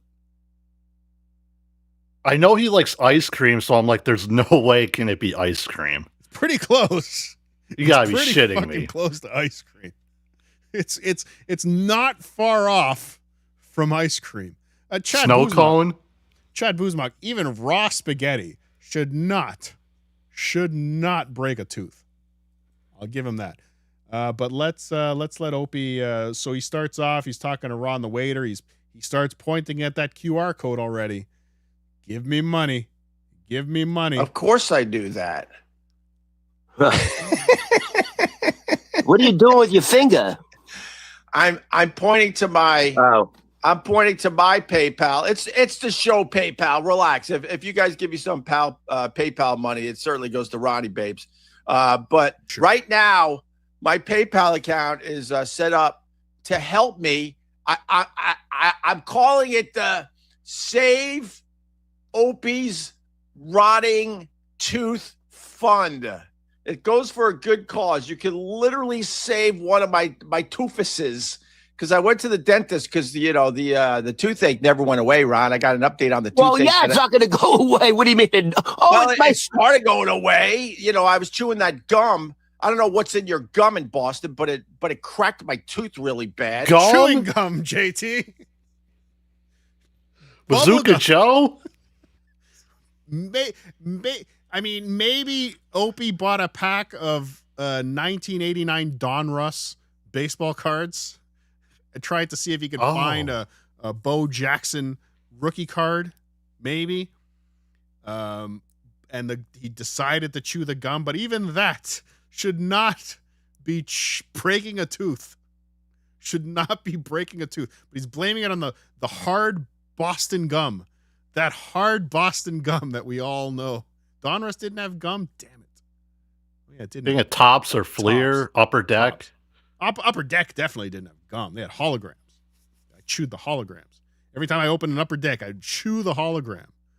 That is a fact, Jack. Frida, thank you again for $1. I'm still not putting up a phone number. Whoever's phone number it is, I appreciate that, but I'm not putting that up on stream. YouTube is none too friendly to things like that, especially these days. But yeah, chewing gum, JT, broke his rotting tooth. Doesn't he have? He has to have insurance, right? Or like a pension or something. I don't know. I don't know what Opie's financial standings are. I'm sure he doesn't. I guess you'd have to. I mean, actually, it's very stupid. If he has children, he should have fucking health insurance. No, there's a wife and kids. You can't be living off the whatever. You got to find a way to pay for that. Labyrinth Mystic coming in supertip.gg/com. So what the hell was this long-winded rant about? He's mumbling out of both sides of his mouth. Kevin, are you okay? Adam took you down memory lane, apparently. Then you strike out against Pat and Tookie. Sakshi, thank you. I don't want to get it wrong now. Was that Labyrinth Mystic or was that Dang Lizard? I don't even know anymore. I get them so confused. I'm a dumb old man. Ghost Crusaders TV coming in. Thank you, Labyrinth. Ghost Crusaders TV coming in with a picture of Don Imus's tombstone. That's enough of Opie today. On the next BeCardiffin Live, we'll be covering a new clip from Don Imus. I wish we had new Don Imus clips. The best. But yeah, Opie broke his tooth on chewing gum, and now he is sitting in front of the ocean. $3 million view. Pointing to his QR code so you can help pay for his tooth. Microplastics. What microplasties in Boston, but and ever since I was chewing gum in Boston, my tooth is really. I mean, it hurt. It hurt a lot. That's how it feels in my mouth right now, like this. And this is what it feels like. So I finally went to the dentist. He's so mad at me. He's like, "Why haven't you been here in a while?" I'm like, "Because you don't accept our insurance." Okay, he does have it. He has insurance. But the dentist doesn't accept it. Yeah, it's not good insurance. It's very bad insurance. So why wouldn't he go to the dentist that does accept his insurance for the toothache? That don't make no sense. Like, does he need the dentist bus to come by his street? Like, do they do those RVs where they go and fix poor people's teeth? Is that what he's waiting for? Is that the only place that accepts his insurance? I was going to say, maybe if the dentist doesn't accept his current insurance, like, if he calls another place, they could be like, well, we're not accepting new patients at the moment or something like. Well, if it's an emergency, you can also just go to the hospital, I think, too. Or, I don't know. For dental? Like emergency, like if it, I think. I mean, I don't know. But then again, he lives like down in the city, so. Yeah, there's no dentists in New York. You're right. There's none. Zero. No dentists anywhere in New York. Yeah, why wouldn't he just go if he has dental insurance? Why wouldn't he be at the dentist that takes his insurance so that he doesn't need to put up a QR code? No. Ghost Crusaders TV coming in supertip.gg/com. Mr. Owl, how many licks does it take to get to the center of a Tootsie Pop? Let's find out. A 1, a 2, a 3, a 3. It is 3. 3 is the amount of licks it takes to get to the center of a Tootsie Pop. Frida69, thanks for $1. Those are not Karmic's numbers. I'm a matchmaker, and they are 2 suitors that saw JT's stream and want a taste. Oh, JT. Those numbers are for you, my friend. Give them a call after the show, please. They want some of you. That's a fact, Jack. It's probably the trans girls from Vegas. I'm assuming. I'll give them a call. Thank you, Frida, but please, I'm not putting phone numbers up in the on the screen. Thank you. Yo. Can we send dick pics to Carl as well as Rocco? Can it be the same one, or does he need his own? Turbo 7049. You can send dick pics to Carl. That's fine. That's cool. But I wouldn't suggest sending the same ones because Carl and Tookie do like to swap dick pics. Every time one gets one, they're like, "Hey Carl, check this out." And Carl gets like, "Oh, that's great, Tookie. I like that one. I really like that one." That's what Carl does. So you wouldn't want, like, it'll ruin the fun if you send them both the same dick pic. So send them different angles. It can be the same dick, but different angles, different backgrounds. Different toys in the scene to make it look like my favorite, Tookie's favorite, is when you take a picture of your dick and you have a wrestling figure on the table and his arms are straight out and you just lay your dick on the wrestling figure and like Hulk Hogan is holding your dick. Those are the ones that Tookie likes the most. So yeah, if you want to just use different wrestling figures, make it different, make it interesting for the guys. They have a lot of fun. They like to have fun with dick pics. They have a whole group chat of dick pics. I think Trucker Andy's in on it too. Trucker Andy loves a good dick pic. I got an appointment Thursday. This is what he said. I go, "Well, what are you going to do?" He goes, "I don't know. I got to deconstruct your tooth and figure it out." Ever heard that from a dentist? I got to deconstruct your tooth to figure it out. Dude, it sounds like reverse engineering. I know. And then I go, "Well, is there a possibility I'm going to lose the tooth?" He goes, "Yeah, slight possibility." He said slight, though. So with that said, that is the Save Opie's Rotten Tooth Fund right there, right in the corner of the screen. Save my tooth, please. There's a slight possibility. I think he was being nice to you. I know. He's mad. He's mad because you're going to have a hole in your mouth. But then he gave me he put a Band-Aid on it so I could start eating again, and it doesn't hurt at all right now. Right now, I feel like I don't even have to go back to the dentist. Maybe I don't. First of all, I hope not a literal Band-Aid. I mean, that might be a little tough, but I assume he patched it up a little. He put some spackle on it and sent him on his way. "Okay, Opie, I put some spackle on your tooth. Now come back in 6 weeks when you've raised enough money to get this tooth fixed." I know people that go to Yale just to get their teeth fixed. Christina. She's doing the freaking hand thing again. Oh, no. I think she's hungry or some shit. Oh, no. Stabby C is back. Is Joey C alive still? Do we have any updates from Joey C? Has he been stabbed yet? I don't really follow Joey much anymore, but I do know Stabby C was picked up, I believe, the other day. So you don't have by the cops? No, by the Catalanos. Oh, good. I'm glad that family's back together. Tookie's unpaid staff. Thanks for $3. Carl told me he wanted pics of people's loads. Carl's a disgusting human being. A disgusting human being. And notice on the last episode of Dabbleverse Live, after I called him out for being an alcoholic, he was drinking water. I got through to him. I saved a life.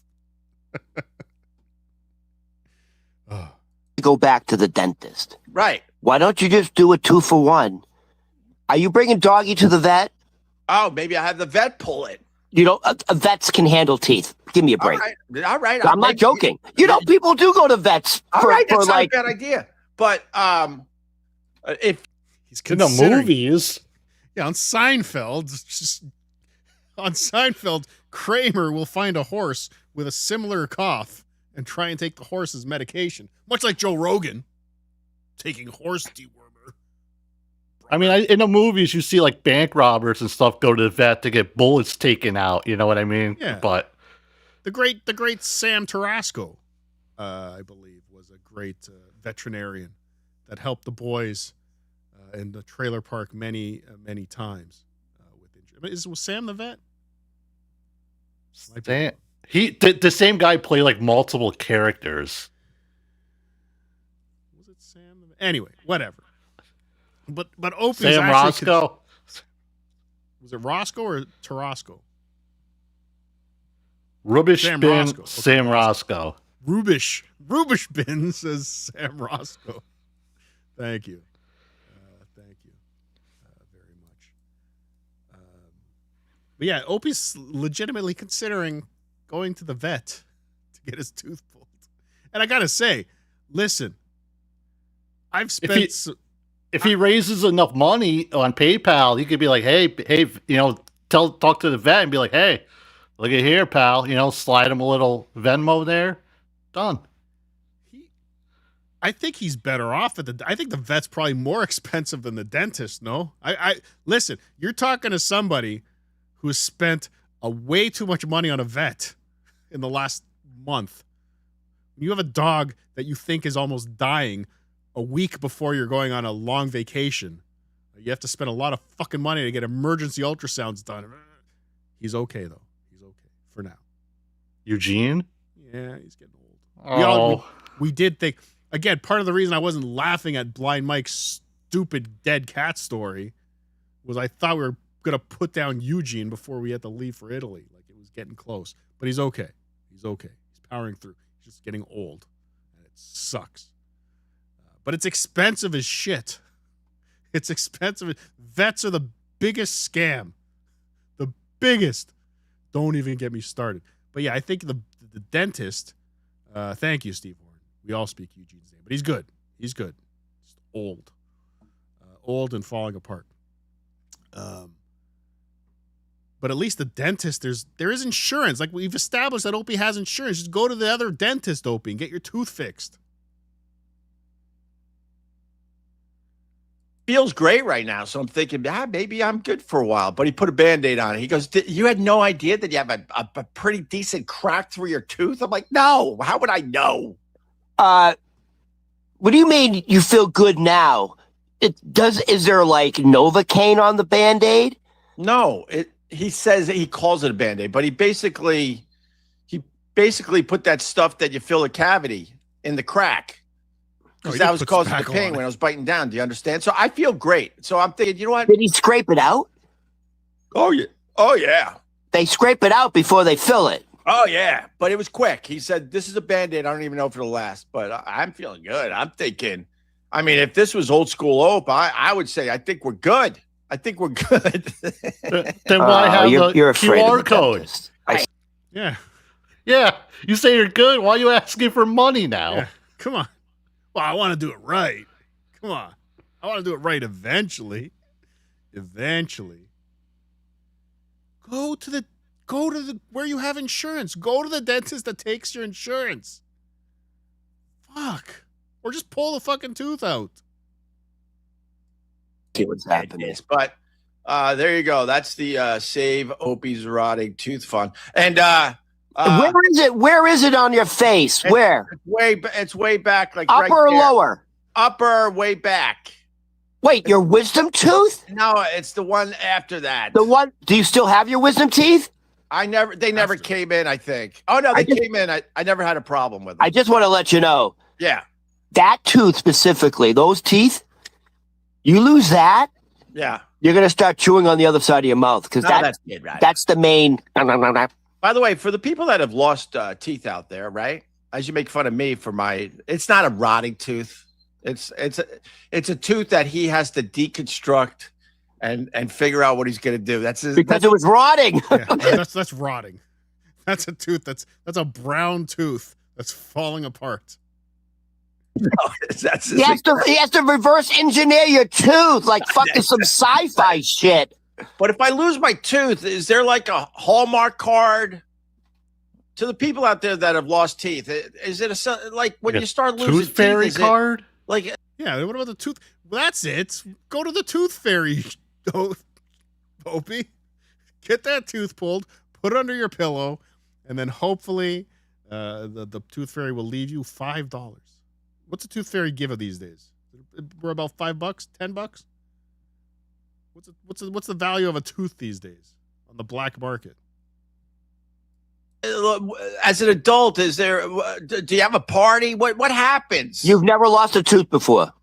Not an adult tooth. Oh my God, no. I know, Ron.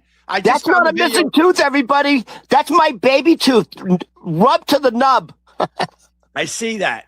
So anyway, that's why this. And then with that said, now again, with these two men on the screen right now, one is sitting in front of the ocean,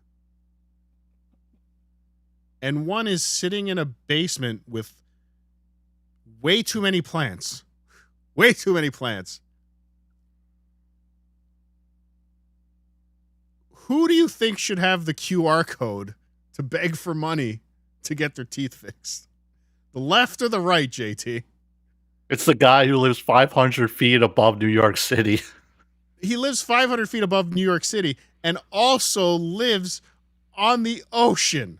He has his choice of multi-million-dollar views, and he's the one that has the QR code up. He had a billboard of him and Anthony dangling off the side of Madison Square Garden in 2005. Falling behind, but if it helps, he is a lizard. I am not. Opie was chewing on one of those candies that becomes a gum. Gobstoppers ever do a gum center like Tootsie Roll? OCD, open candy disorder? I do have OCD. Thank you, Labyrinth dang lizard mystic. Thank you, Labyrinth Mystic. It's honestly the only thing that confuses me about you guys is the syllables. The syllables are so similar. Dang lizard, Labyrinth Mystic. It just flows the same way. Bop, bop, bop, bop. If I was writing a song, you could interchange your names. I'm going to write a song now about Labyrinth Mystic and Dang Lizard. That's it. It's done. But yeah, Gobstopper, I could understand. Busting a tooth. A Jawbreaker, I can understand busting a tooth. Dentine? No.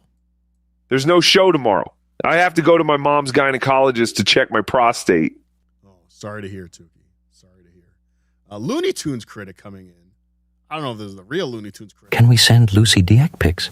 No. No. That was not the actual Looney Tunes critic. I don't think it was. And the answer is no. Even if it wasn't the real one, the answer is still no. I can only encourage you to send dick pics to homosexual men in the Dabbleverse. Carl and Tookie. And De La coming in. Bichons and Beagles live forever. I wish that was true. I wish that was true. He's only half Bichon. He's only half. The good half. But thank you, De La. very, very good news. Venmo Ronnie coming to the Opie Radio podcast very, very soon. Ronnie sent me his Venmo. He finally set it up, but then he goes, I don't know. I'm like, Ronnie, I got to look at your Venmo and make sure it's set up properly. I have to. Because I don't know. Opie has to vet. So Ron's been trying to get a Venmo for months. Yeah, he had to go to the bank and shit, right? He had to go to the bank and get the. I mean, this is similar. This is something similar we heard from Clearwater Chad, by the way. Remember, he had to go to the bank and hand the teller his phone. Can you give me Venmo? Can you put Venmo on here, please? I don't understand it. But Ron is taking a while. He's finally got Venmo. But Opie's like, whoa. We can't have two QR codes. So let me work my angle here. Let me vet your Venmo, make sure it's good. And then maybe we'll let you put up a Ronnie. When we have the next Ronica will put up your Venmo, Ron. Ricky Bev coming in. The weirdest thing about Looney Tunes critics' dick pics are that his pubes has the same flock of seagulls haircut. Oh no! Oof! How much you pay for that? How much does that cost? It could be going. So don't worry. Ron did send me his Venmo, but I don't know if it's set up properly. We got to look at it. This is what Opie said. I'm not tech savvy, so I went to my guys at Verizon. Right. I'm actually friends with them.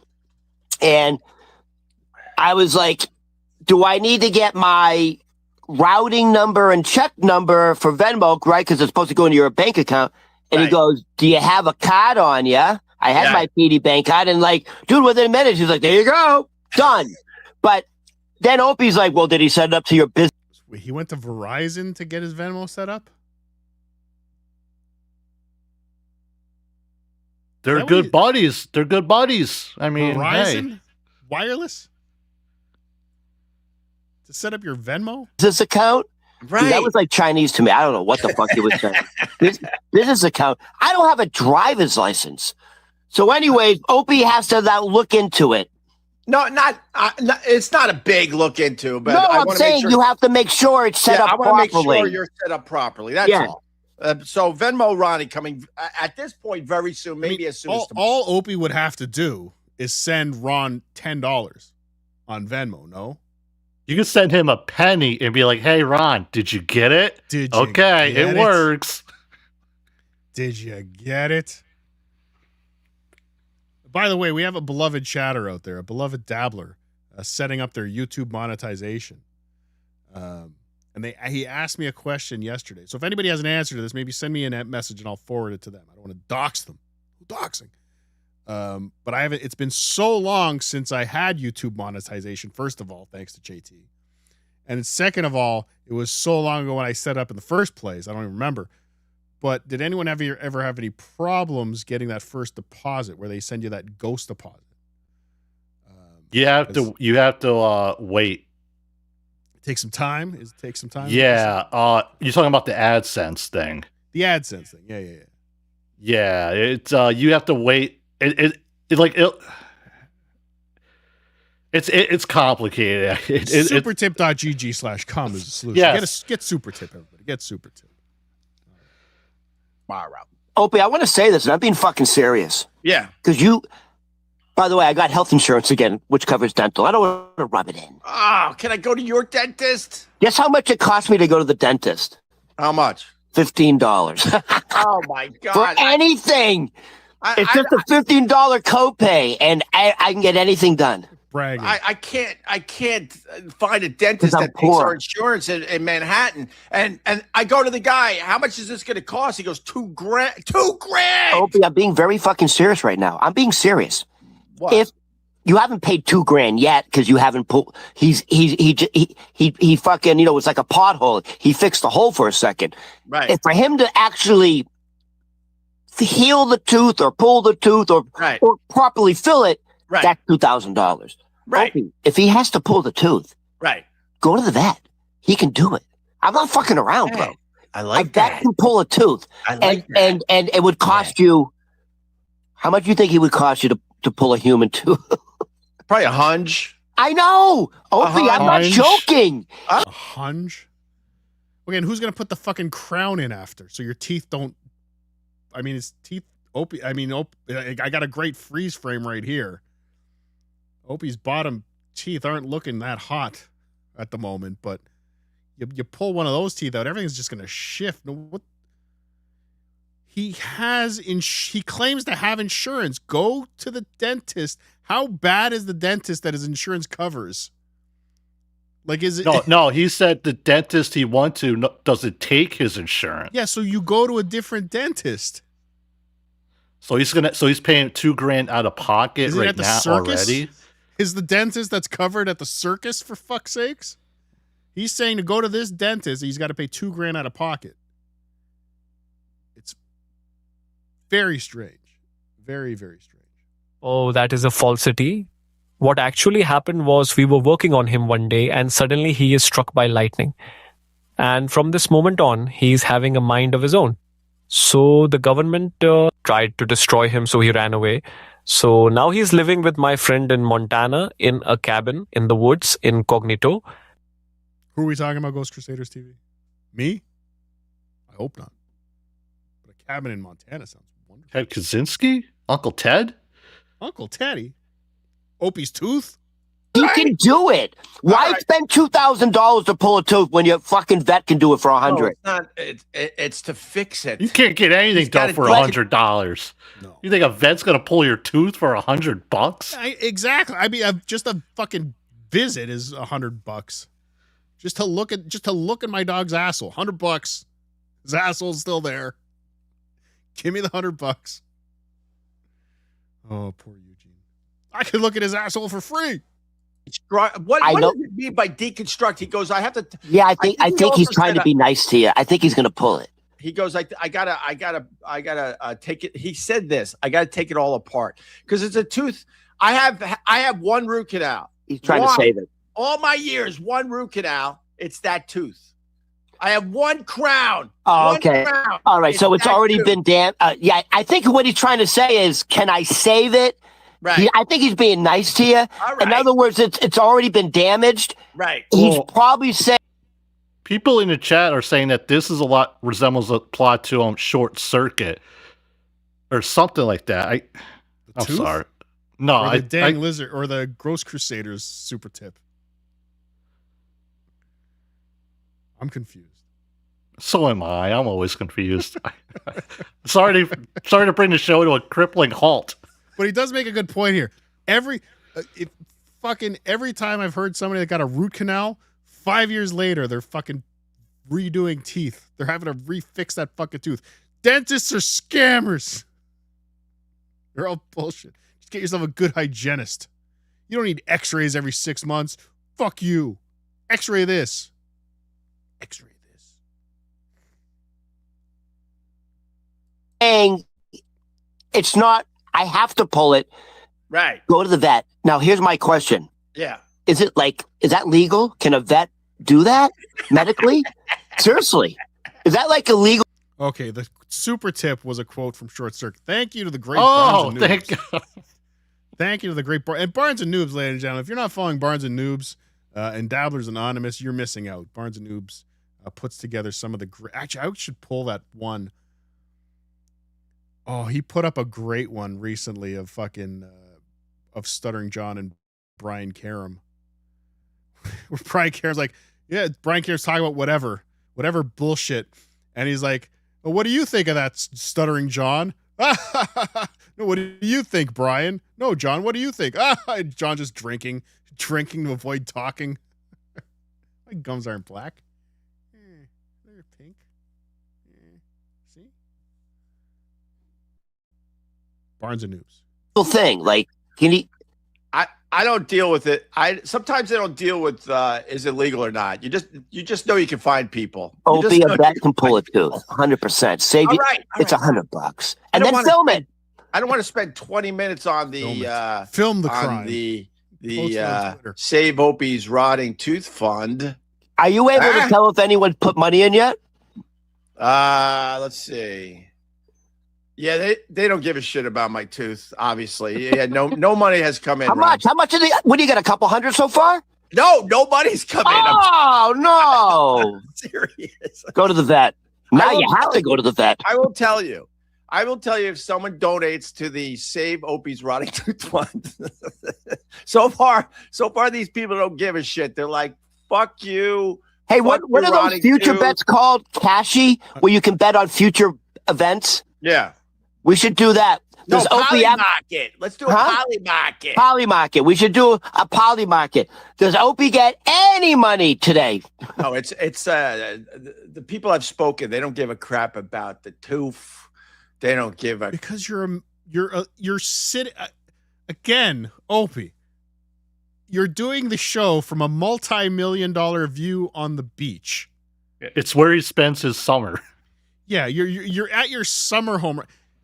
Opie, you want to fix your tooth? If Opie wanted $2,000 right now, one weekend on Airbnb, one fucking weekend on Airbnb in that house, easily $2,000. Easy. He's probably got 3-4 bedrooms. You list, JT, find me a 3-4 bedroom house, Long Island Sound, on the beach, for fuck's sakes. You're minimum $2,000 for a summer weekend. We just had Memorial Day weekend. That would have been $4,000. Memorial Day weekend. Pick 3 weekends of fun. You were just in Boston. Rent out the fucking the beach house. Verbal, fine, whatever. 6 bedrooms. He would pay for everything. He could pay for the teeth. He could pay for Ron's teeth. He could pay for parking. Pick 4 fucking weekends of summer. Rent the beach house out. Big deal. You have to come in on a Monday and clean up. You have time. It's fine. Fuck. There are properties that are on the water on Long Island that are like on the water looking at over 500 a night. Like Thank minimum. you. Minimum. That's probably for a shitty place. I'm sure his place is pretty fucking good. Jesus, Opie. You're on the fucking beach. Make some money off of that, you idiot. Love you, Opie. Invite me on the show. You're the true talent of Opie and Anthony. The true talent. Keep that power on or I'll beat the living headlights out of you. Johnny, are you operational? Please say something. Oh, dearie, please say. Thank you, Ghost Crusaders. Thank you. That was a great quote from Short Circuit 2. Or 1. I don't know. I loved Short Circuit as a kid. Crap about any. They want me to lose all my teeth. All right, Ron. I was trying to get you to smile, right? Because I'm out on Long Island and there's 3 huge Long Island stories. Huge. I could roll through them really fast. You got a stupid lady. No offense to this stupid lady. And she's going viral. I don't give a fuck about Long Island. We just want to talk about the tooth and the millionaire begging for money from that, JT. So thank you for bringing that clip to the show, JT. Carl said, "You're dead to me, potato. Go fuck your wow. What did my mother ever do to you, Carl?" All right. So now we can do 2 things, JT. We can end the show now.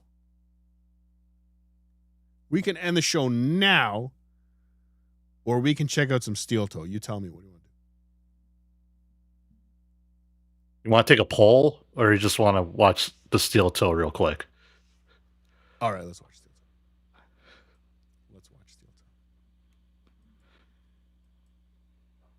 So Steel Toe yesterday. Let's do this and do that. Chicka-chicka. I guess he's got some type of beef with Pat Dixon now. Do you know why? Do you know what the deal is? What did Pat Dixon do? What did Pat Dixon say that got Steel Toe all upset? Do we I don't know. Care? Doesn't matter. Los Locos kick your ass. Los Locos kick you face. Los Locos kick your balls into outer space. Thank you, Ricky Bev. Thank you. But this is Steel Toe, I believe, from yesterday. Or no, this might have been Thursday. I don't know if this was a Rumble Friday. I'm learning about Steel Toes, JT. I'm learning. I'm new to the Steel Toe business, so please give me some leeway. I'm asking for a little bit of leeway while I ramp up my Steel Toe knowledge and abilities. If you could have some patience. But this is Steel Toe from either Thursday or Friday on his program. And again, I only got interested in this guy after listening to him talk about how great it was for the show. How great it was for the show that he lost YouTube monetization. Fan-fucking-tastic that YouTube monetization is gone. And I will say this too. What's strange is I'll do that after. I'll do that after as we get to the stream here, because I did notice one thing on his scroll here. Aussie Mark has TVP triggered in the chat already this morning, and I don't know what Okay, right there on the bottom, you can't see it because it's it's blurred. This was yesterday morning. So this was Friday. This is Rumble Friday. I got to be careful. I gotta be careful playing. This is I believe this is a Stalin 19 clip. So thank you, Stalin 19, or thank you, Pest. Was it Pest? Maybe it was Stalin 19 or Pest, or no, it would have. If it was Pest, it would have had a really catchy jingle at the beginning. This is probably Stalin 19. But if you look at it on the bottom of the screen, 69 members away Aussie Mark has TVP triggered in the chat already this morning, and I don't know what. Yeah, I was questioning this before too. 69 members from 600. Now, it's Stalin. Thank you, Boozmock. Let me do this. Hold on. Let me get a calculator out here. Do you have a calculator, JT? Or actually, I want you to do this. Do you have pen and paper? And I do have a notebook next to me. Yes. Okay, good. 600 minus 69. I want you to tell me how many members that is. You could do that. 169. Okay. The 6 comes a 5. The 0 is a 10. 9. Carry the 1. 10. 1. 9. Take away 3. 1. 5. 531. You got it. Look at you. Look at you. You're a genius. I don't know why everybody keeps calling you stupid. Okay. 531. So now these numbers are gifted memberships generally. Now, are they YouTube memberships or Rumble? He doesn't have YouTube monetization anymore. He has Rumble. Okay, so the Rumble memberships. So I guess everyone immediately carried over from YouTube to Rumble. They just immediately jumped over. They said, well, I don't have a gifted membership over here anymore. I'll go get one over there. The funny thing with Rumble is there's no secret to it.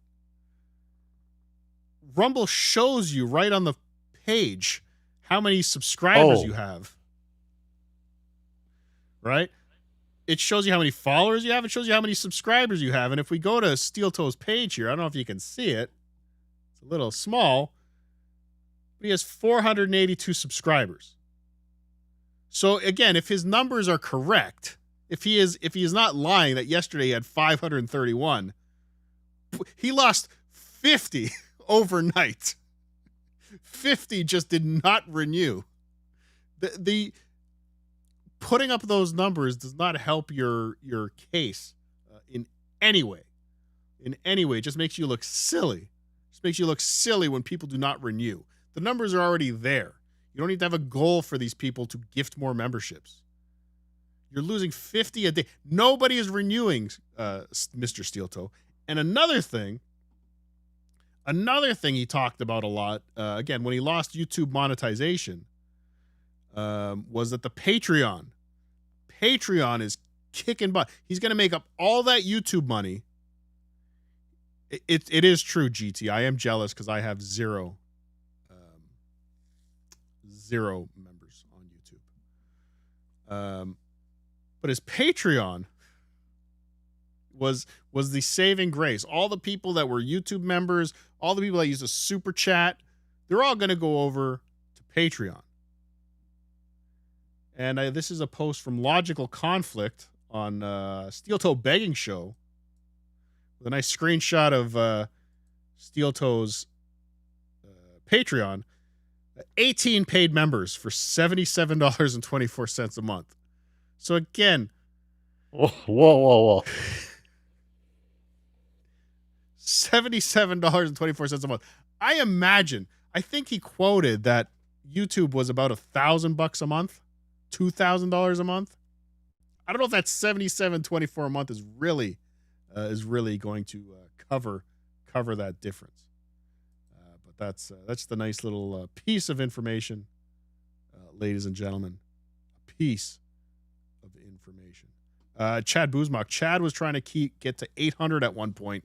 Weeks later, he was going for 600 again. Yeah, well, Chad's fucking lying. There's no way he even had anywhere close to 800. I've watched his shows. There's not that much gifting going on in a month to get him even close to those kind of numbers. It's also strange because thing with memberships is every day you're going to lose members because if their month expired, if they're a gift, you know what I mean? It's every day. Yeah. So he'll never get his goal. I mean, I don't know. I think they mention this on This Little Piggy a lot too. I'm sure they do. Ghost Crusader TV coming with $5 GIF. A good job, JT. Wow. You used a calculator though, right? No, dude, I'll send you a picture. I wrote it. No. I know it was a cow. It's fine. It's fine. I respect. Okay. So again, stop screaming about how many members you are from 600. It's pointless. It's stupid. Stop having these goals. These goals again. I don't understand. I still can't wrap my head around the goal. I still can't wrap my head around the way he sits up there trying to make the listeners feel like it's their goal somehow, like the what's in it for them kind of thing. It makes zero sense. I don't know what Aussie Mark did. All Aussie Mark did was say he was gifted a membership by Early Leopard. That's very generous of Early Leopard. Thank you very much. And that seemed to set off TVP. Look, you know, they say when your enemies are making a mistake, don't stop them. So I won't. Let's just say I love how let me put up if you notice the bottom left, just the bottom left screen, like that, he's got a little trophy that says Super Dad. Something he probably bought for himself and placed it perfectly just in the corner. You don't think one of his 3 kids gave that to him? Just in the corner. No. Maybe one of Nick Rekieta's kids gave that to him. It's like, we don't need this anymore. You take it. But just Super Dad, just sitting right in the corner, just subtle. Stoney's Bar on one side, Super Dad on the other.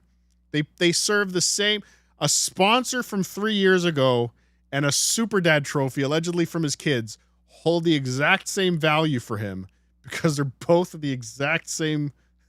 They both hold the exact same screen space.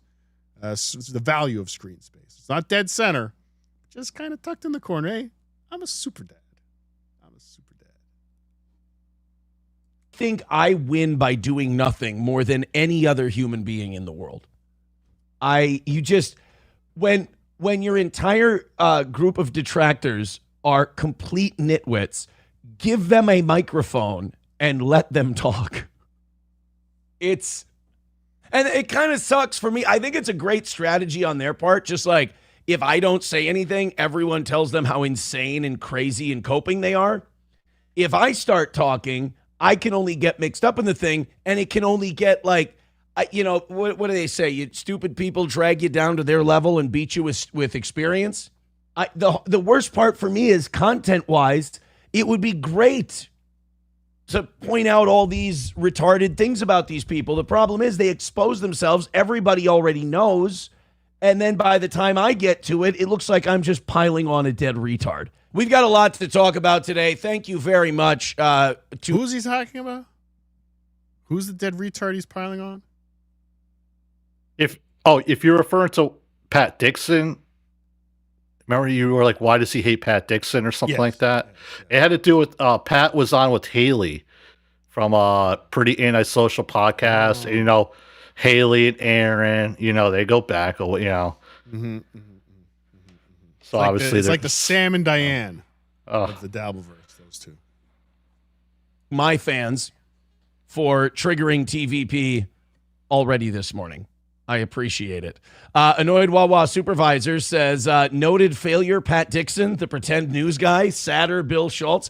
I think with each birthday, he gets angrier and more bitter. And I think when you happy birthday, Pat. Live in someone else's basement and you're in your 50s and you're not getting out, there's no money, there's no family, it's just total death. I mean, honestly, if I were him, I'd put it in my mouth and blow my head up. I'm not kidding. Jesus Christ. That's like a turn. If I was Pat Dixon, wow. Now, it's not funny. It's funny. It's not funny. But people that go to that pretty quickly, like, if I was this, if I was a complete failure, I most definitely would just go to Greenland. The fact that comes to him so quickly, unfortunately, probably means Aaron's looked Aaron's taking a look around. Aaron's what, 40 years old, 39 years old? He's probably, I think, close to 40. Okay, he's just about in that period of your life where those are what they call your prime earning years. Like right now, Aaron he's 38. Thank you, Ghost Crusaders TV. He's 38 years old. These are at 38, you should be kind of hitting your full stride, right? Your 20s, you're finding your way, you're looking, you're bouncing around job to job, you're kind of building in your 30s, you kind of have to find, where you're at. So at 38, this is where he's peaked. He's peaked at begging for $300 a day. I got news for Aaron. I have some news for Aaron. What he's doing is not sustainable for the next 30 to 40 years of his life, right? So unless he does something to really, like, he's not on an upward trajectory in any way. Like he has peaked as far as a show goes. The show is not gonna grow. The show is not gonna get better exponentially. These donors are going to probably keep falling off as they go. I would hazard to guess by the time he's Pat Dixon's age, he's going to be in a much worse position. And he's already told us what he would do now in a position such as that. And again, we gotta wait that long till then. I doubt it. Like, I'm not saying we're going to get to that far, but as he was pointing out too, it's a very unchristian like thing for someone to suggest too. Father Toe. There, but for the grace of God go I, steel toe. But come on, like, Aaron has peaked. His glory days are well behind him. When he had a job in radio, when he had benefits, he was probably making a decent amount of money. He's now begging $300 at a time to just keep the lights on for some reason. I literally, I guess in that way, he's tough. I will give, because he has literally nothing to live for. But I was watching Hughesy's show, and that guy he's one of these guys who never grew out of his 20s. Everything is someone else's fault. Hughes? It's kind of hard to watch. He takes the internet also way too seriously. He doesn't have a life outside the internet, so if he tries to do that again, you probably end up putting a in your mouth. Right back to it. Holy shit. Right back to it. He wants everybody to do that. I don't understand why.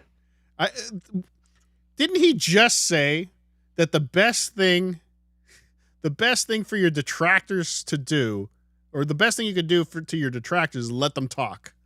Nope. I don't want my detractors talking because I want their mouths filled with lead, apparently. Jesus. But, like, his whole life is the internet, so he takes it all seriously. Like, it's not a show to him. And thank God, because if it was a show, it would be mightily unentertaining. But he, like, streams to 80 or 90 people.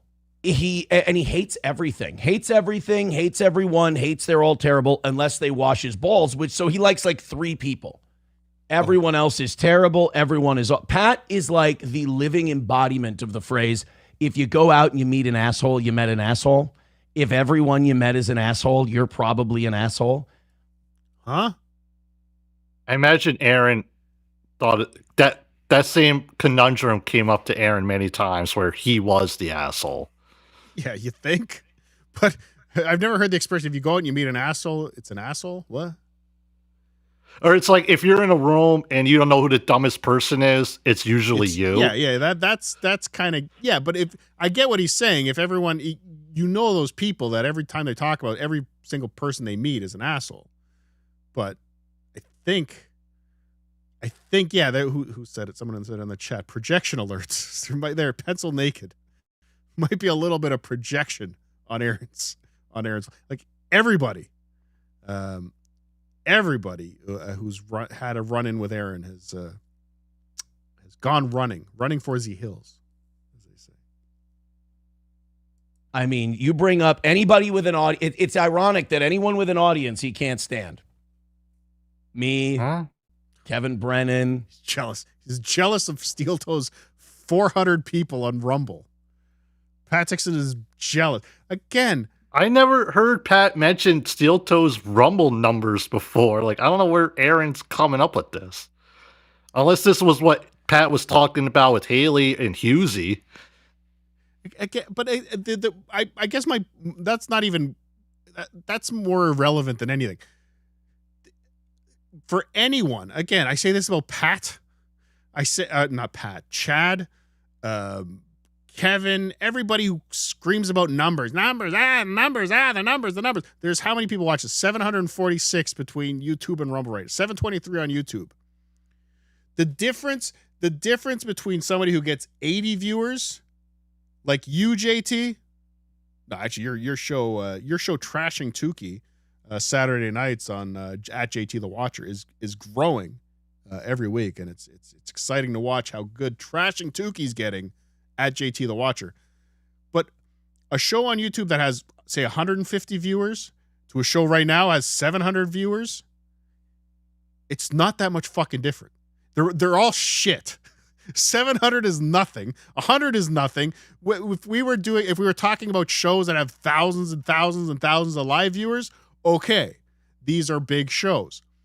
My numbers, Steel Toe's numbers, they're all in the same. They're all in the same bottom 1%. Literally the bottom. We are all in the bottom 1% of YouTube. They're all fucking irrelevant. It means nothing. So for Steel Toe to sit there with a shit-eating grin on his face, like, I'm so much bigger than Pat Dixon. I have 400 people on Rumble, of all places. Rumble? Come on, Steel Toe.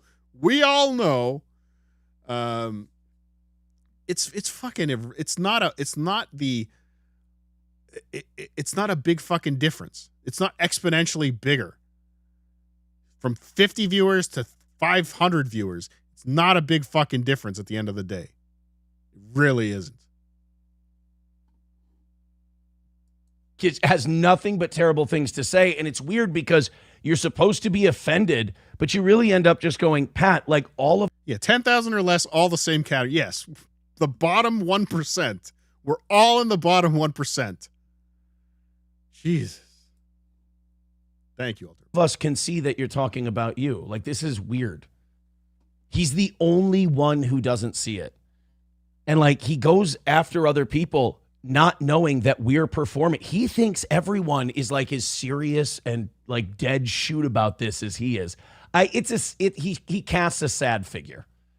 And but you know, I will give him credit for not casts a sad shadow, I believe. Not blowing his out. Apparently he copes with there's three. there's three. Prescription drugs, and he copes with alcohol, which again, I'm not going to judge it. Whatever keeps you on this side. Congamentals. Cardiff never covers Dixon talking shit about Kevin and his delusional bullshit like Kevin want the only one who helped him out. Cardiff is like Carl defending losers.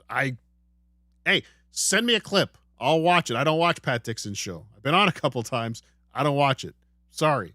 If there's something he's saying that is going again, but conjumentals, why isn't Kevin playing those clips and setting the record straight instead of screaming about Adam Bush getting the story wrong? But hey, honestly, send me the clips. I will play Pat Dixon clips if he's being hypocritical in a second. Thank you. Nick Saw coming in with $3. This is JT, MAGA US. Oh no. Take that down, JT. Thank you, Nick Saw. Can't have guns on the screen. Side of the ground, you know? I get it. I got to tell you. Yesterday was an awesome day. Okay, yes, it's exponentially bigger, yes, but it's still meaningless, is what I'm saying. Hawaiian Pizza 87, and I hope you got my message about Dabble Tube. It's fantastic, but it's not working. For the toe. Both, we're a week away from something that's going very well, wrapping up, and we just keep being given ammunition, which is, it's like surplus ammunition. It's like, I'm never going to be able to fire all these shots. So that's really nice. I've got so much. He's mentioned about the HRO meeting next Friday that I think Melton is trying to go to. I got so much ammunition against them. So much ammunition. Oh boy. Again, I'm so scared of this guy. I have an HRO against him, but I'm so excited he's flying into my town. He's gonna go to Stoney's. Is he doing a Stoney's meetup if he shows up? He is planning an actual meetup too.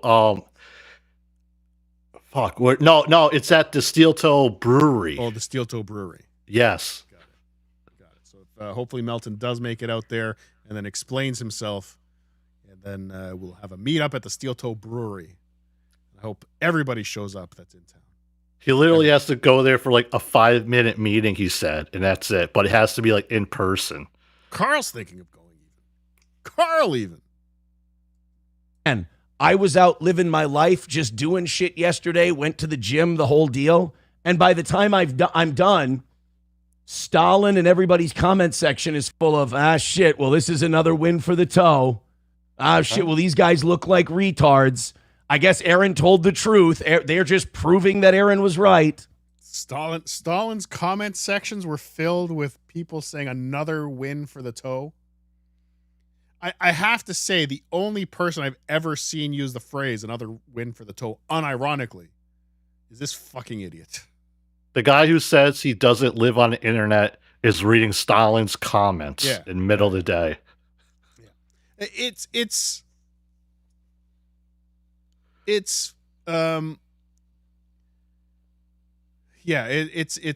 unbelievable the amount of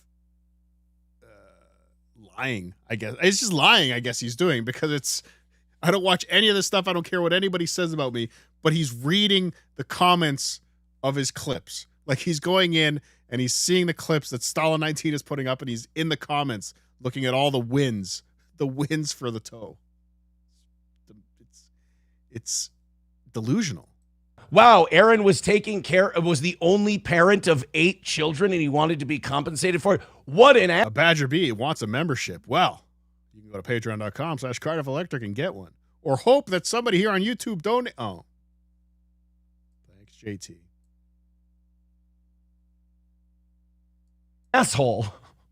I mean, look, like I said, anything I say is just going to come off as smug and arrogant, and it's just going to hurt. Or stupid. It's going to spoil the victory, if you will. And I know Pat hates this, but it is another win for the toe. Thank you, guys. We triggered the shit out of TVP today in the chat. He says, Pat hasn't got a basement. He lives in an apartment. All right, bro, not the flex you think it is. Pat, come get your boy. He's not helping you out. Pat lives in a basement. Oh, I got you, Aaron. He doesn't even have a basement. Oh, shit. I'm sorry. I apologize.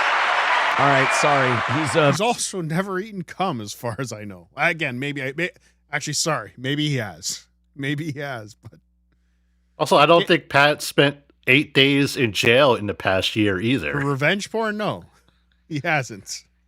He did have to flee New York City because he punched Gino in the face. But still, that's fine. It's whatever. It's different. Again, the flex.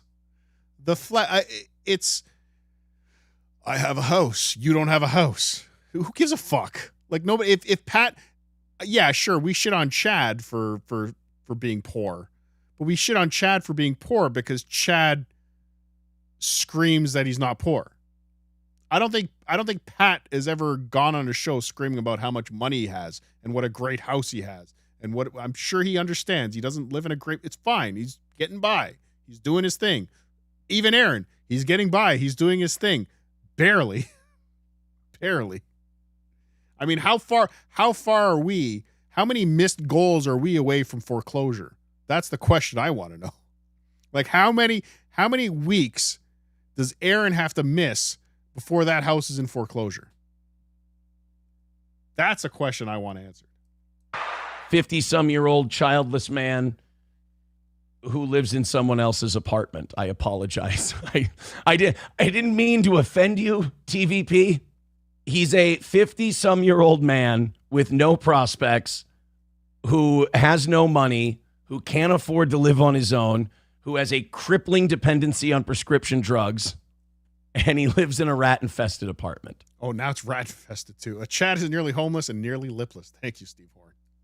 That's very Christian of Steel Toe to say. It is true. Right? It is very, very good point. He's now laughing at somebody who he believes is in a worse financial position than him.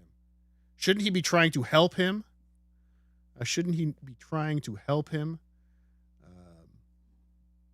Lift him up? Ghost Crusaders TV coming in. Aaron is like Kiki, flailing, looking for attention. Let me give it to you. Let me give it to you. Give it to the only people covering him, like Kiki going after Venti. You're out of your league. Thank you.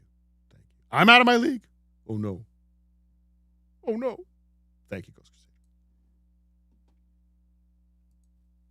I apologize for any slander I may have committed by saying basement.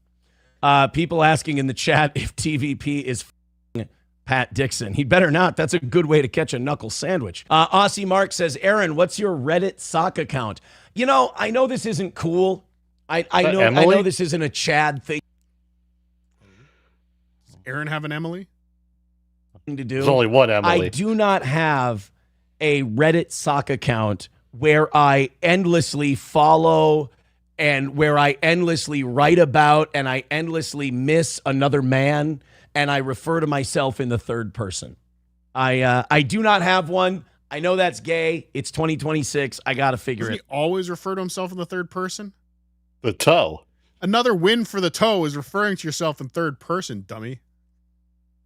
Out, but no, and I won't be revealing it on my screen like a retarded asshole. That will not be happening. I'm sorry. I mean, I've said this for a long time that a little Brittany Venti goes a long way. I'm fucking tired of Brittany. Enough with Brittany Venti. She's outlived her usefulness. She was flaming Chrissy Mayer and Jer for a little. She said what she has to say. We're done now. We're good. We can move on from Brittany Venti. And by the way, I was watching this other guy yesterday, Dermy Wormy. He's showing up in my algorithm now. No, I'm not shitting on the guy. I think he does fine. He's a little too high strung. He's a little angry, but I understand that can be a funny bit. But like a lot of these guys need to find their own voice because I don't know if you guys have noticed this who consume this kind of content. There's a lot of PPP imitators out there. A lot.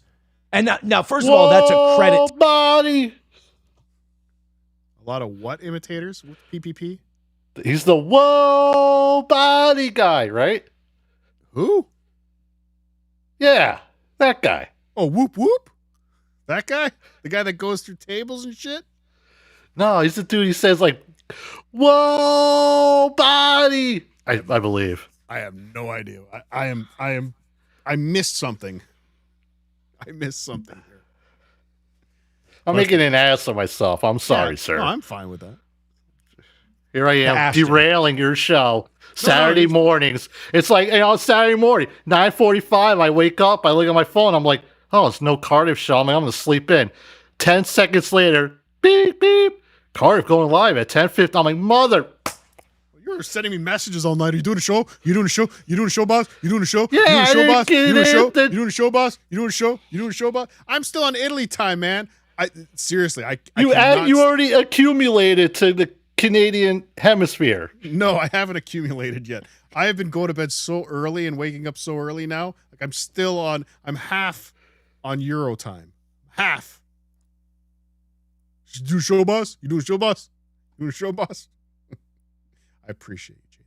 Hope Eugene's butt's better. Bobby, a Portuguese Rafeiro do Alentejo, a livestock guard dog, died in 2023 at the age of 31. More old animal updates next week. Wow, 31. Matt Briquette. Beautiful. I hope Eugene gets the 31. It's not possible. He's very talented. He's really good. You can tell he came up in a preacher's background growing up because he's got that kind of not evangelical, like a Southern Baptist minister vibe about him. But I see a lot of people doing like a shitty imitation of PPP, and it's annoying because if it's annoying to me, he's got to have noticed it by now too. But a lot of the I do that, Rumpio. Thank you. I do sit on my porch with a tiny espresso in the morning and just get accumulated to the day, as JT would like to say. Thank you. I'm a loser. It's another win for the toe. Cardiff had espresso this morning. It's a win for these people like that Dermy Wormy. I don't think he's bad at all. I just think he's a big Keno Casino fan. Sometimes you watch a lot of stuff and it seeps in, it influences you without you even knowing. But like Brittany Venti, like first of all, Brittany Venti versus Keanu is like, I mean, the feud that nobody asked for. And they just both like, I want to text them both and just be like, you guys have said everything about each other that you've got. You've spent your ammunition. That's a nice little slide. Then I just want to text them. I want to pull out my phone and text them because I'm such a big deal. I have all their phone numbers. I'm a big star around here. Everybody knows me. Let's move on to something else now. Let's fight with somebody else. I think we're good. I think we're all good here. McBuster says, Venti sucks. Can't believe it came back. Fake tits and googly eyes.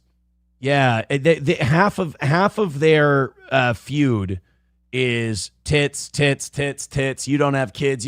Neither of you have kids. Okay, neither of you have kids. We can end the who has kids. Yeah, he's super dad. You bitches suck. I'm super dad. I'm super dad. Who cares? You don't have kids. Is that what they're arguing about? I'm not paying attention to Brittany Venti does annoy me. Her voice is unlistenable. And her takes are just very basic, superficial. I could care less. But are they really fighting about who has kids and who doesn't have kids? I don't believe so. I believe they're fighting about who's supporting the quartering, striking channels and who isn't. Fair enough. Thing. Neither of you have kids. Keanu's just jealous of my breasts. Well, she can't be jealous of anything else you bring to the table or on the table, as it were. I'm just tired of like. I think the whole feud is retarded. Brittany showed the video saying the mayor redhead's boyfriend had the clap, says Aussie Mark. Yeah, as far as Chrissy goes, like you can stop kicking it. It's dead. Like Chrissy's done. People are in her head. She's deleting Simpcast episodes. She doesn't know whether to shit or wind or watch. It's over, dude. Her audience went from like 5,000 that one Simpcast to like 400 the next one. Like she's below Steel Toe and has been for a while. She's done. Like I've below Steel Toe. Again, Steel Toe's the bar. There's only two places. JT, I want to explain something to you. Do you know how the calendar works? How we're right now it's the year 2026. Are you referring to the Gregorian calendar? The Gregorian calendar. The Gregorian calendar. The Gregorian Opie Hughes. If Greg Opie Hughes married Annie, it would be the Gregorian calendar when they get a calendar. So there's BC, there's before Christ, and there's AD, which stands for after the dude. Anno Domini, I believe it means. Or after death. CE. It's CE, actually, a common era, I believe. CE, Cardiff Electric, common era, or after Anno Domini, whatever. Tomato. Yeah. So Steel Toe has set the bar. You're either less than Steel Toe or more than Steel Toe. That's it. There's only two bars. There's only two bars. You're either below Steel Toe numbers or above Steel Toe. There's meetings. YouTube executives are having meetings every day. All right, let's see who's above the Steel Toe bar, who's below the Steel Toe bar. He's a fucking delusional person. He's crazy fucking delusional. He believes he is the standard. Fuck. I've said this before. I think Nightwave and Steel Toe are like the bottom of relevance. If you can't get to where we are, like we're barely worth talking about, right? I love the show we do. It's fun. Okay. All right. Maybe he's not that delusional. Okay. He understands. We've got our own community. We've got our own fans. Why do you think the Dabbleverse hates you guys for liking this show? It's because everyone else that they watch has to share an audience. We have our own community. They hate you for that.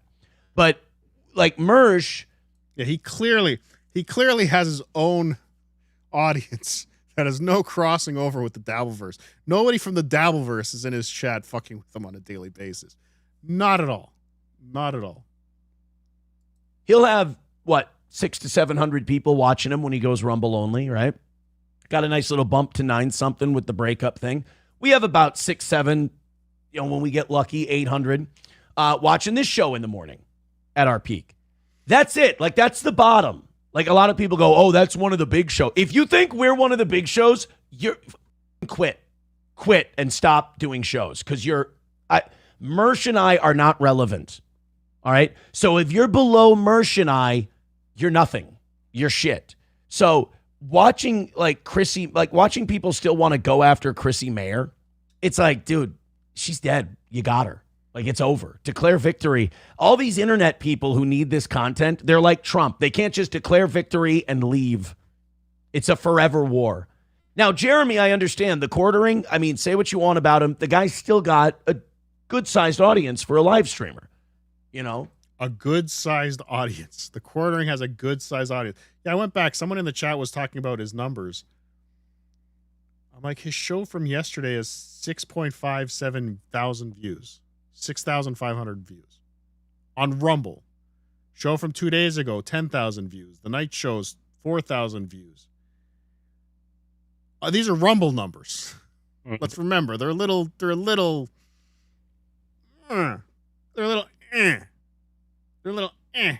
if you know what I'm saying.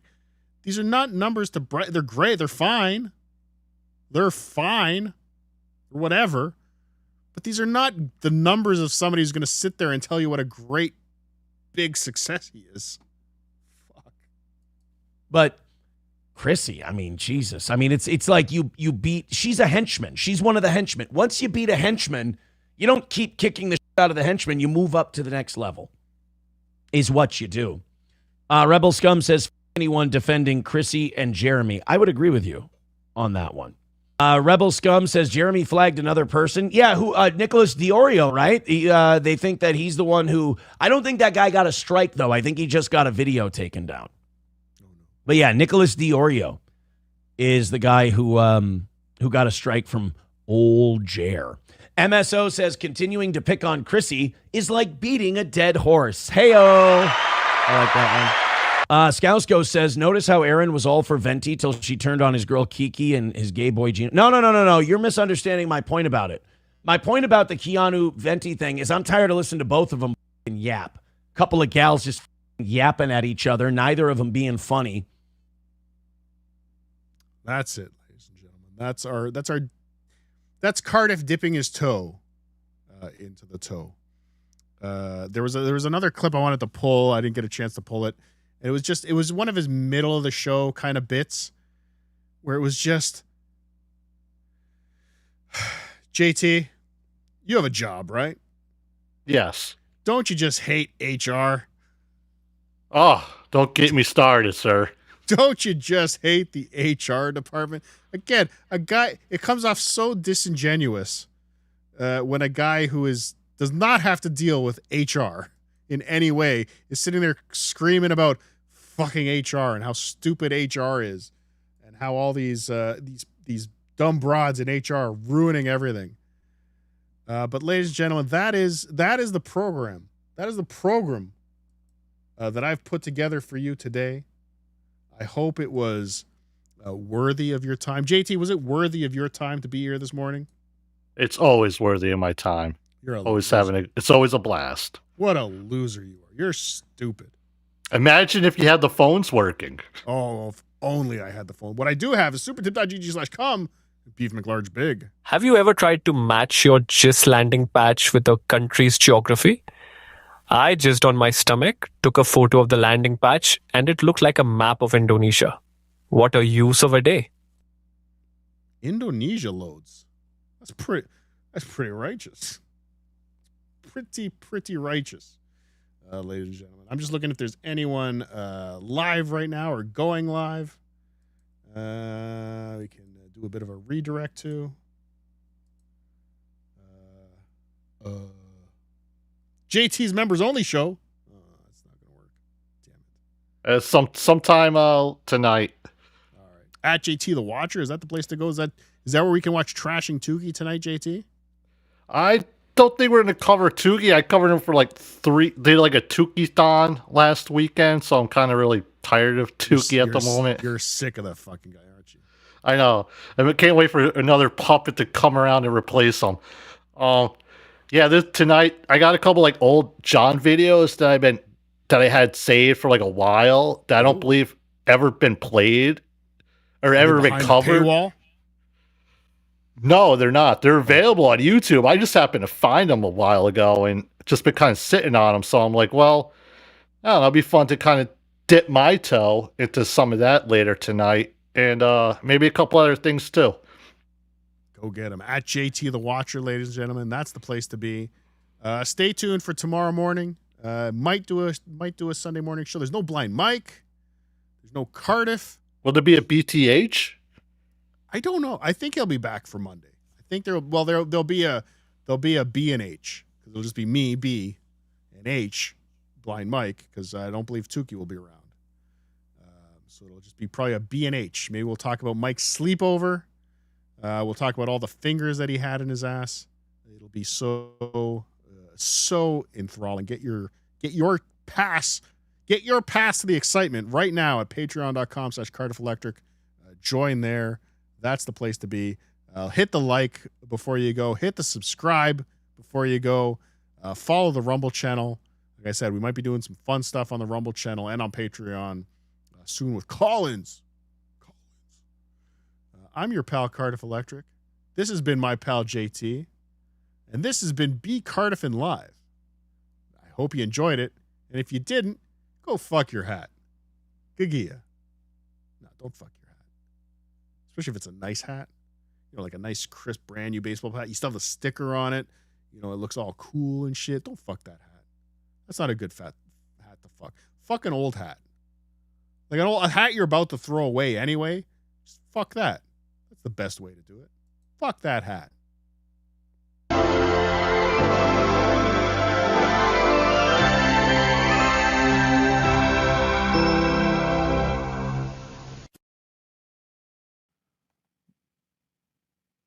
Killed him.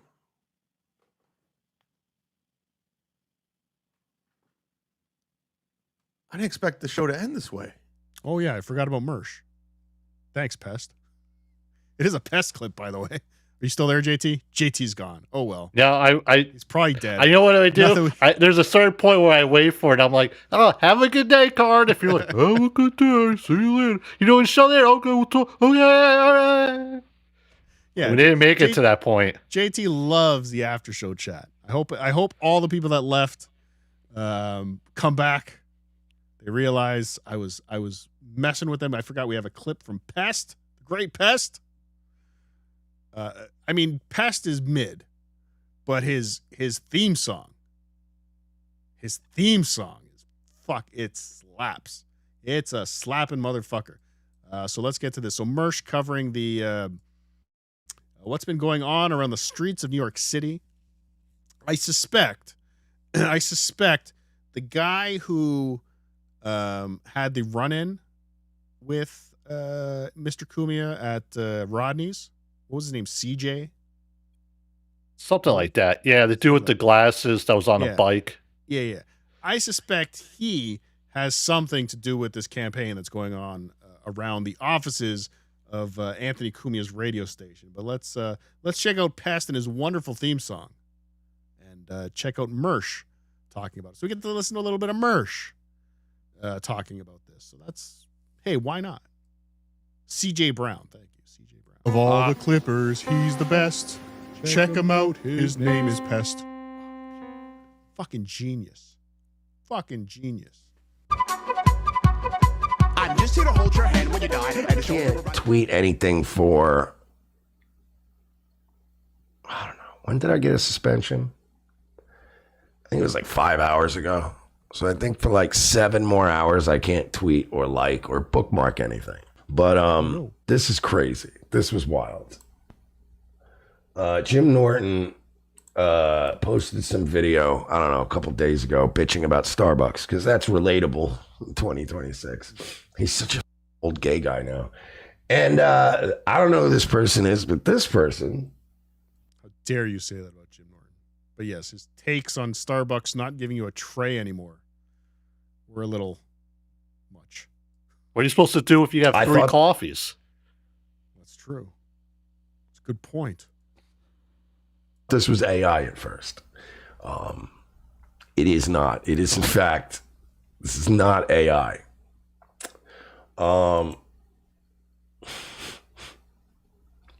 Somebody is posting these. Somebody is posting these all over outside of 77 ABC's offices in New York City. Like, I'm not kidding you. I think it's Opie, by the way. I want to be the first to say that I believe this is Opie. They're posting them all over the place. Can't be. He's at the beach. No. Maybe Ron the Waiter. Maybe he's got Ron the Waiter on. Hey, Ron, you want to earn some money? First of all, these posters, they're using Scotch tape. Scotch tape ain't gonna hold shit. You got to. Anybody who's ever had a band knows you need paste. You need paste to make these things stick. Scotch tape ain't gonna do shit.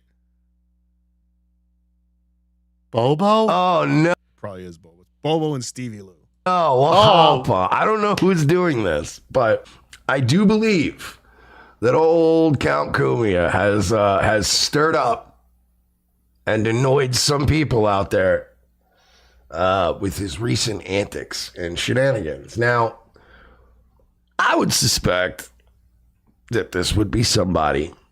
Well, let's be honest. Is he stirring things up with recent antics and shenanigans, or is this old antics and shenanigans that people are still going back to? No, I assume. Let me see if I can find the poster too. Close to the Stuttering John camp. Now, I have no way to prove it. I have no way to look into it. I have nothing to do with it. I just saw these on Twitter today, and I was like, yeah, womp womp.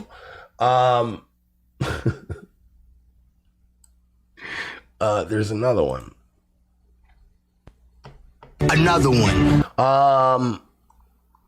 Wait, is that just the one? Okay. I thought there was more. I thought I saw a picture of like 2 of them on some other thing too. So let me see if this guy's maybe posting them. This guy shit posts all kinds of stuff. He's a Chud the Builder guy. Oh, there. There's another one. Oh. There's a bunch of these outside the 77 WABC radio offices in New York. Bad look. Yo. I don't know who is doing this, but bro, that's too far.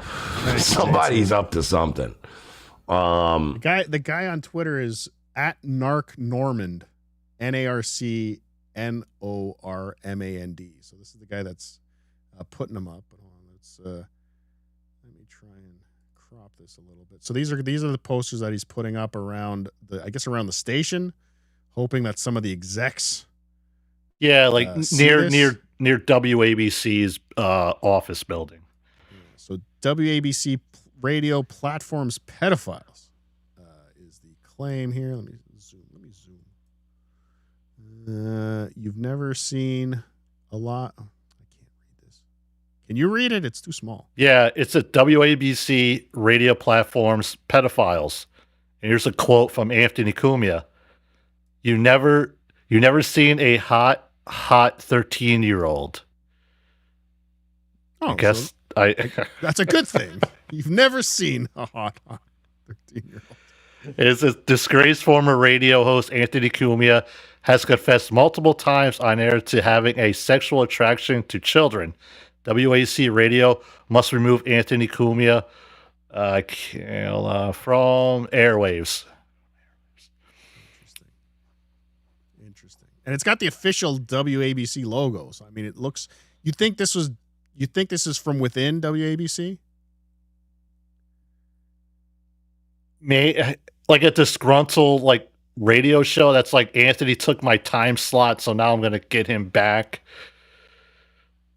Yeah, you think it's who did Anthony Cumia replace? That's a great question, JT. Who did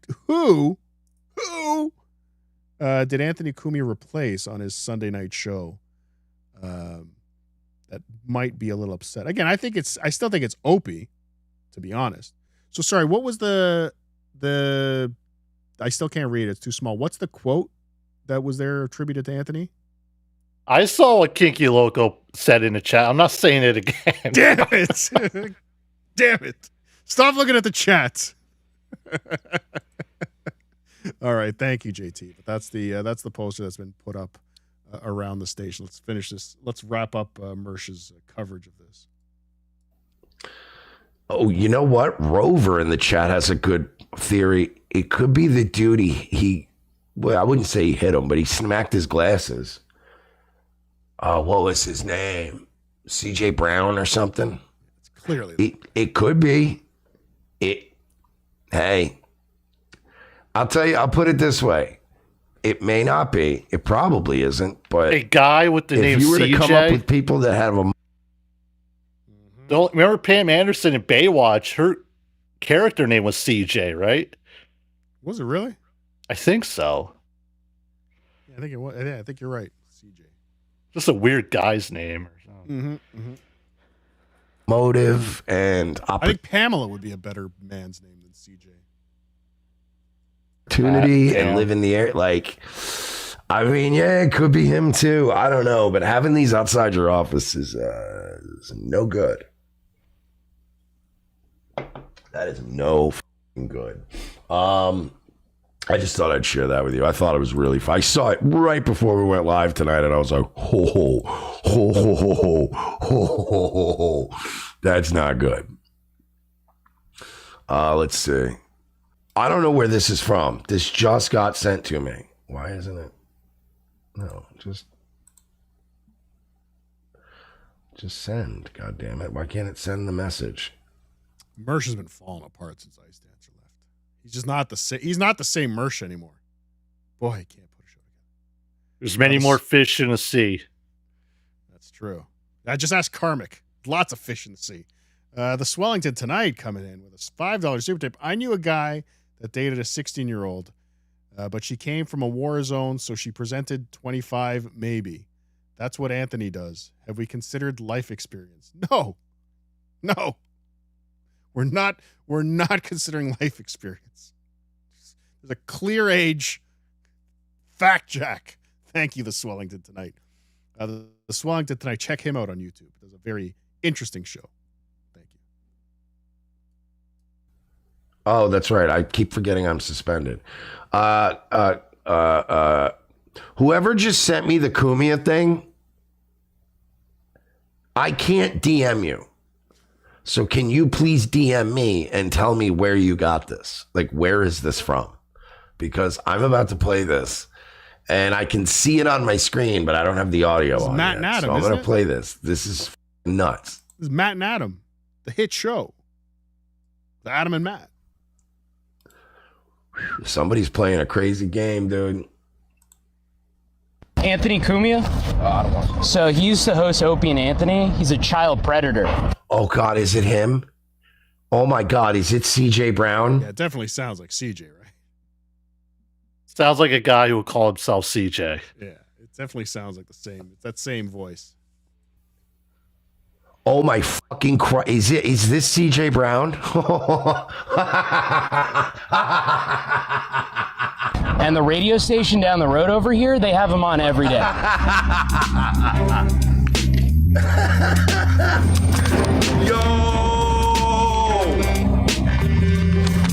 Motherfucker using a glue stick?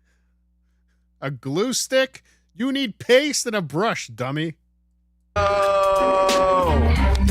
at that fucking mugshot. What an ugly piece of shit. Yo! He's doing crafts. CJ, no!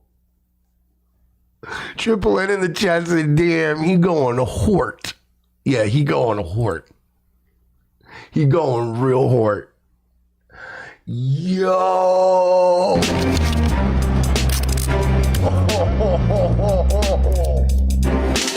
All right, get one of these outside of Smith & Lewinsky's for good measure. That's a nice steakhouse, JT. I'll be surprised if any of these are still sticking or still like posted wherever they are. Anybody gives a fuck either. Especially in the middle of New York, the heart of New York. Nobody's going to even notice this. I don't even think anyone... How many people... No one's going to even stop for enough time to even read what it says. No, JT, there's nothing going on in New York City that would distract people. Like, all these people walking in and out of the WABC offices aren't just head on a swivel waiting for a homeless person to hit them with nunchucks. Okay? They're not paying attention to posters. There's a reason why postering is generally irrelevant. It drives nothing. It doesn't bring anyone to your shows. It brings no people in the door, nor does it get any attention from the people at WABC. What it does do is give you, I guess, a funny thing to tweet and get Mersh all excited about to play on his show. But you know what, Tommy Jordan, if you're still listening and you're on your unicycle later today, take a ride down here and just see if any of them are still around. Good call. Great call, JT. Great call. Tommy Jordan, check out Smith & Walensky's in Midtown. I think it's in Midtown. Or is it Uptown? Could be downtown. Very good steakhouse. They should not be having pedophiles at their steakhouse. Yo. Try the spinach at Smith & Walensky's. It's great. I got so full on it one time. I almost shit my pants. Oh, man. What? Yo, that... What? You got full on spinach and almost shit your pants? Yeah. That's what happens. Is fucking crazy work. Yeah, the best hash browns at Smith & Walensky's, too. Thank you, Steve. JJ Solis said, Kumia knew this was coming and why he chimped out a few months back. Maybe, man. I don't know if that or if this... Kumia knew this was coming? Kumia knew a guy would go to Kinko's and print off 12 posters and tape them to street lights? Jesus. Yeah, Kumia's running scared. Is a reaction to him chimping out with the glasses thing? I don't know.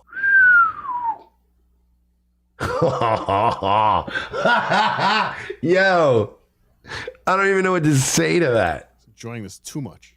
Led the charge against Kumia for years with not a lot of supporters. I mean, like, even for me, I'm looking at that and going, damn, dog. Like, you fucking around like that? Woo, okay. All right. Mersh with the hot take. CJ Brown running rampant in New York City, getting people fired from AM 770 WABC. But now, JT, I think it's time to end the show. At JT the Watcher on YouTube, Trash and Tookie tonight. Be there. At JT the Watcher on Twitter, TookieSoup.com. Go support our friend while he's in recovery. He needs it more than ever. TookieSoup.com. Patreon.com/Cardiff Electric. I'm your friend, Cardiff Electric. Your friend till the end. I'm also your friend. So I'm going to say friend a few more times. And please, ladies and gentlemen, don't forget to thank our sponsors, Shakopedic. And get yourself a Shakopedic too. I'm Cardiff Electric. See ya maybe tomorrow. With my bad cow symptoms for years. Then I talked to my doctor about Shakopedic. And he said, Shacopedic is not a pill. It's a furniture collection. And it eliminates bad couch from day one. They're built tough, packed with immersive features, and as comfy as a cloud. Those prone to napping should use Shacopedic with caution. Tell your doctor if you're allergic to comfort or being comfortable in general. Talk to a furniture consultant at The Brick today to find out if Shacopedic is right for you. Because I know it's right for me.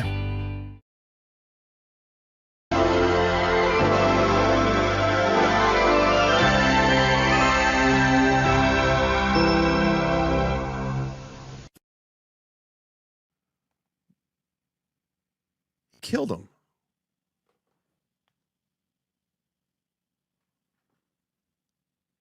I didn't expect the show to end this way. Fuck.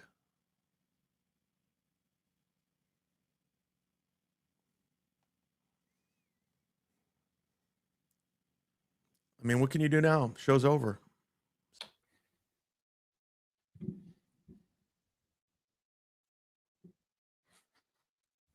I can't hear anybody. I'm just a mud shark. I'm just a mud shark. I can't hear anybody. You guys don't want me on the show. I'm not invited to Detroit. Carl doesn't like me. In a world where even potatoes deserve privacy, one man stands against tuber anonymity. I need Cardiff Electric's name. Stuttering John Melendez wants to dox a potato. Yes, you heard that right. A potato. His name, I'll take it, and I'll give you 500. But it's got to be accurate. This election season, say no to doxing. Say yes to potato privacy. Paid for by Doom and Tubers Anonymous. I don't do business with vegetables. Just do it. Sit, Eugene, sit. Good dog.